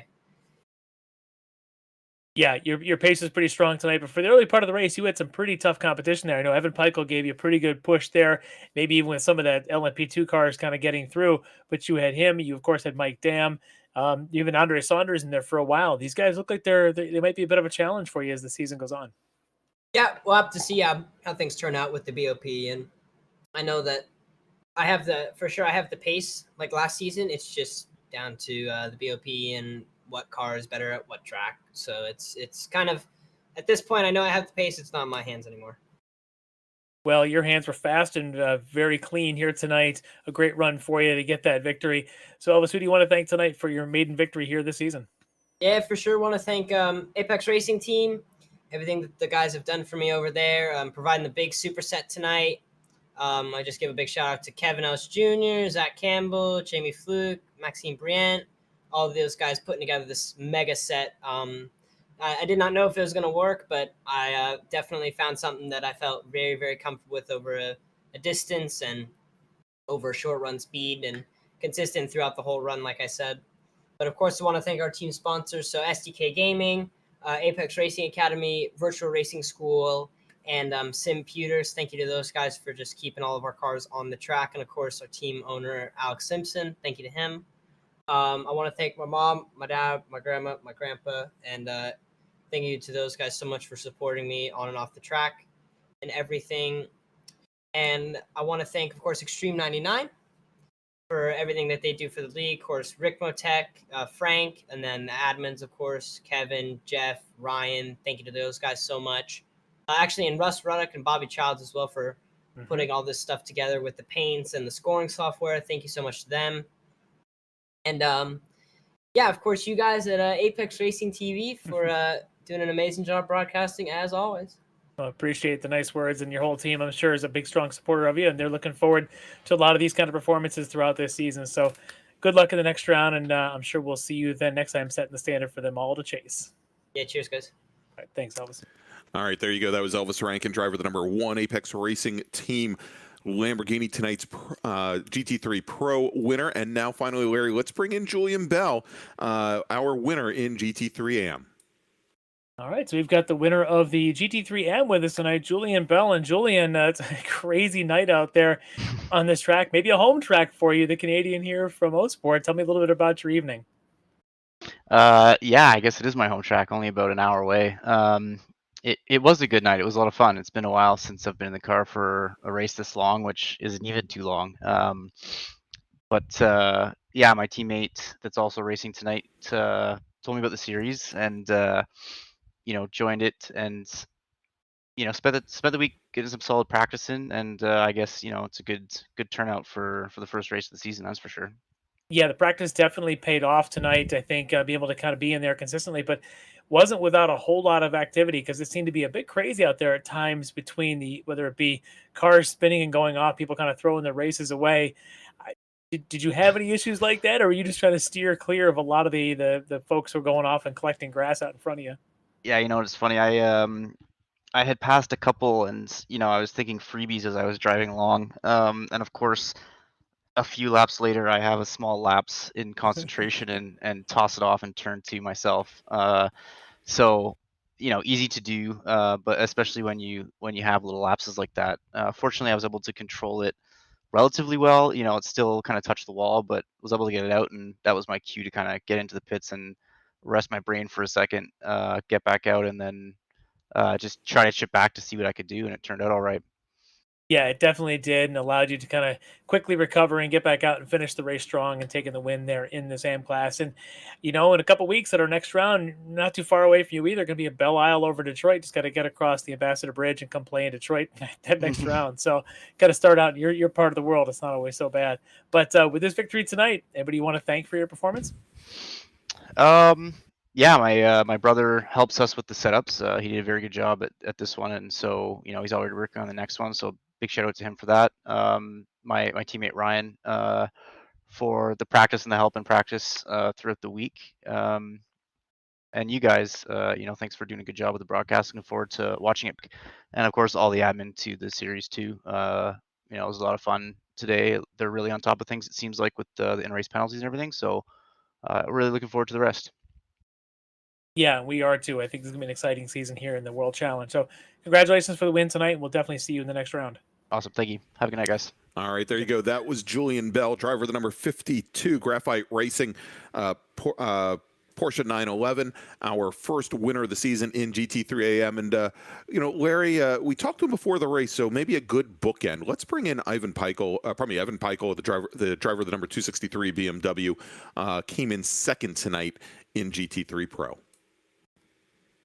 Evan, we talked to you about almost 2 hours ago as we were just coming on the air. We just done qualifying, and you were kind of setting your strategy. Weren't quite sure what strategy you would employ tonight, but after some craziness of Saunders kind of working around and he goes off, and then you had some pressure there from Tony Kernan, and you had Mike Dam in the mix, and suddenly you end up second here on this podium.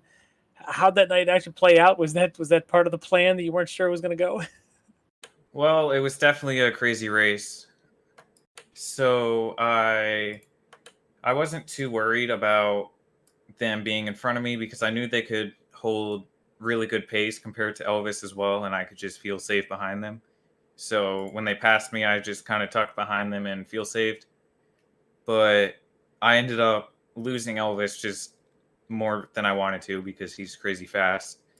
And then 15 minutes to go at the end of the race, my wheels cut force feedback on me for about half a lap, and that just really knocked me off my pace. Yeah, that takes you out. Even if it comes back, it tends to kind of get into your head a little bit. You start thinking about it, but his margin at the end behind Elvis might have been pretty large, but you held a pretty tough field behind you, able to keep it clean, and maybe that at the end was probably the best strategy to execute, was just to keep it clean and not to take any crazy risks. But that fuel saving was impressive. We weren't sure how long you were going to go, as we were expecting around the 50-minute mark, and I think you came in almost closer to the full 60. Is that just lifting a little bit at the end of straights, or is that short shifting? Is there a secret to it? Well, a lot of people say I'm really good with fuel saving, and half the time I don't even try. So I don't really think there is a secret to it, but I pitted a lap early. I could have gone one more lap. Wow. Well, that may be good as the season rolls on for some of these other rounds to be able to go late in the race and do kind of an overtake on the pits. So really a good run tonight, coming home in seconds, good solid points to pick up here in the first round. Anybody you want to thank for the run you had tonight? Yeah, I'd like to thank Bo on my team for helping me learn this track a little bit more, and he definitely gave me the 10th or 2 that I needed to finish strong in this race. And I'd like to thank all our team sponsors, Alpine Stars, GoPro, Omologato, Wave Italy, and all the other ones that help us to stay on track. And I think that's it. Well, that all paid off to be able to hold a tough field behind you and have just that huge target out there to go after next time in Elvis Rankin. But good luck in chasing him down as the season progresses, and we'll see you in the next round at Belle Isle. Yep, I will be looking forward to the next round. And, as Shunzu always says, balk the enemy's power, force him to reveal himself. So that's what I'm going to be trying to do to Elvis and Mike the next few races. Oh, I love it. Got to have a philosophy. Thanks, Evan. Appreciate it. You have yourself a good night. All right, there you go with Evan Peichel with words of wisdom for us all, and I'm just amazed it wasn't Bob Ross. But there you go, driver of the number 263 Alpine Stars Geodesic Racing BMW M3, finishing second tonight in GT3 Pro. And so, Larry, that will wrap things up for tonight. Want to remind everybody, if you liked what you saw, go ahead and smash that thumbs up here on YouTube. Go ahead and subscribe to the Apex Racing TV channel, as well as all of our different social media platforms, whether it be Twitter, Instagram, or also, hey, what's that other one? Oh, yeah, it's Facebook. And all you have to do is search for Apex Racing TV, one word. You can find out about all the great motorsports events, virtual motorsports events going on from around the world day after day here.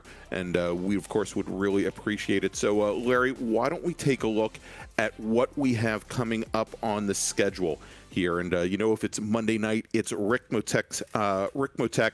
And starting next Monday, August 16th, we've got round 5 of the Classic Sprint Series. Those are our Mazda MX-5 drivers. They're going to be at the Hockenheim Ring. They've been running some 30-minute sprint races each week. We're going to expand that out to 60 minutes next Monday night, so you don't want to miss it. Same time, 8 p.m. Eastern Time. Then on August 23rd, 2 weeks from tonight, it's round 2 of the brand new Lambo Trophy Series, a single make fixed setup series for the, well, go figure, the Lamborghini Huracan GT3 Evos, and they are going to be at Watkins Glen. We're going to have for them 2 30-minute sprint races, as we do every week with the Lambo Trophy Series. And then September 13th, the World Challenge returns. And round 2, as Larry, you mentioned, is going to be at Detroit Belle Isle. And we're going to do things a little bit differently at Belle Isle. What we're going to do, we're going to split up the P2 and GT3 classes, and each one is going to have a 40-minute race at Belle Isle. But you definitely don't want to miss it. And, of course, to find out about official results and series information for all of the Ricmotech series, make sure to head over to Extreme, that's extrememotorsports99.com for all of our race info. So for Larry McLeod, for Dennis Branch and Jonathan Grabowski back behind the scenes, I'm Greg Ginsburg. Make sure to join us next Monday night. We'll see you then. Ricmotech, high-performance sim racing equipment. There's only one place to go, ricmotech.com.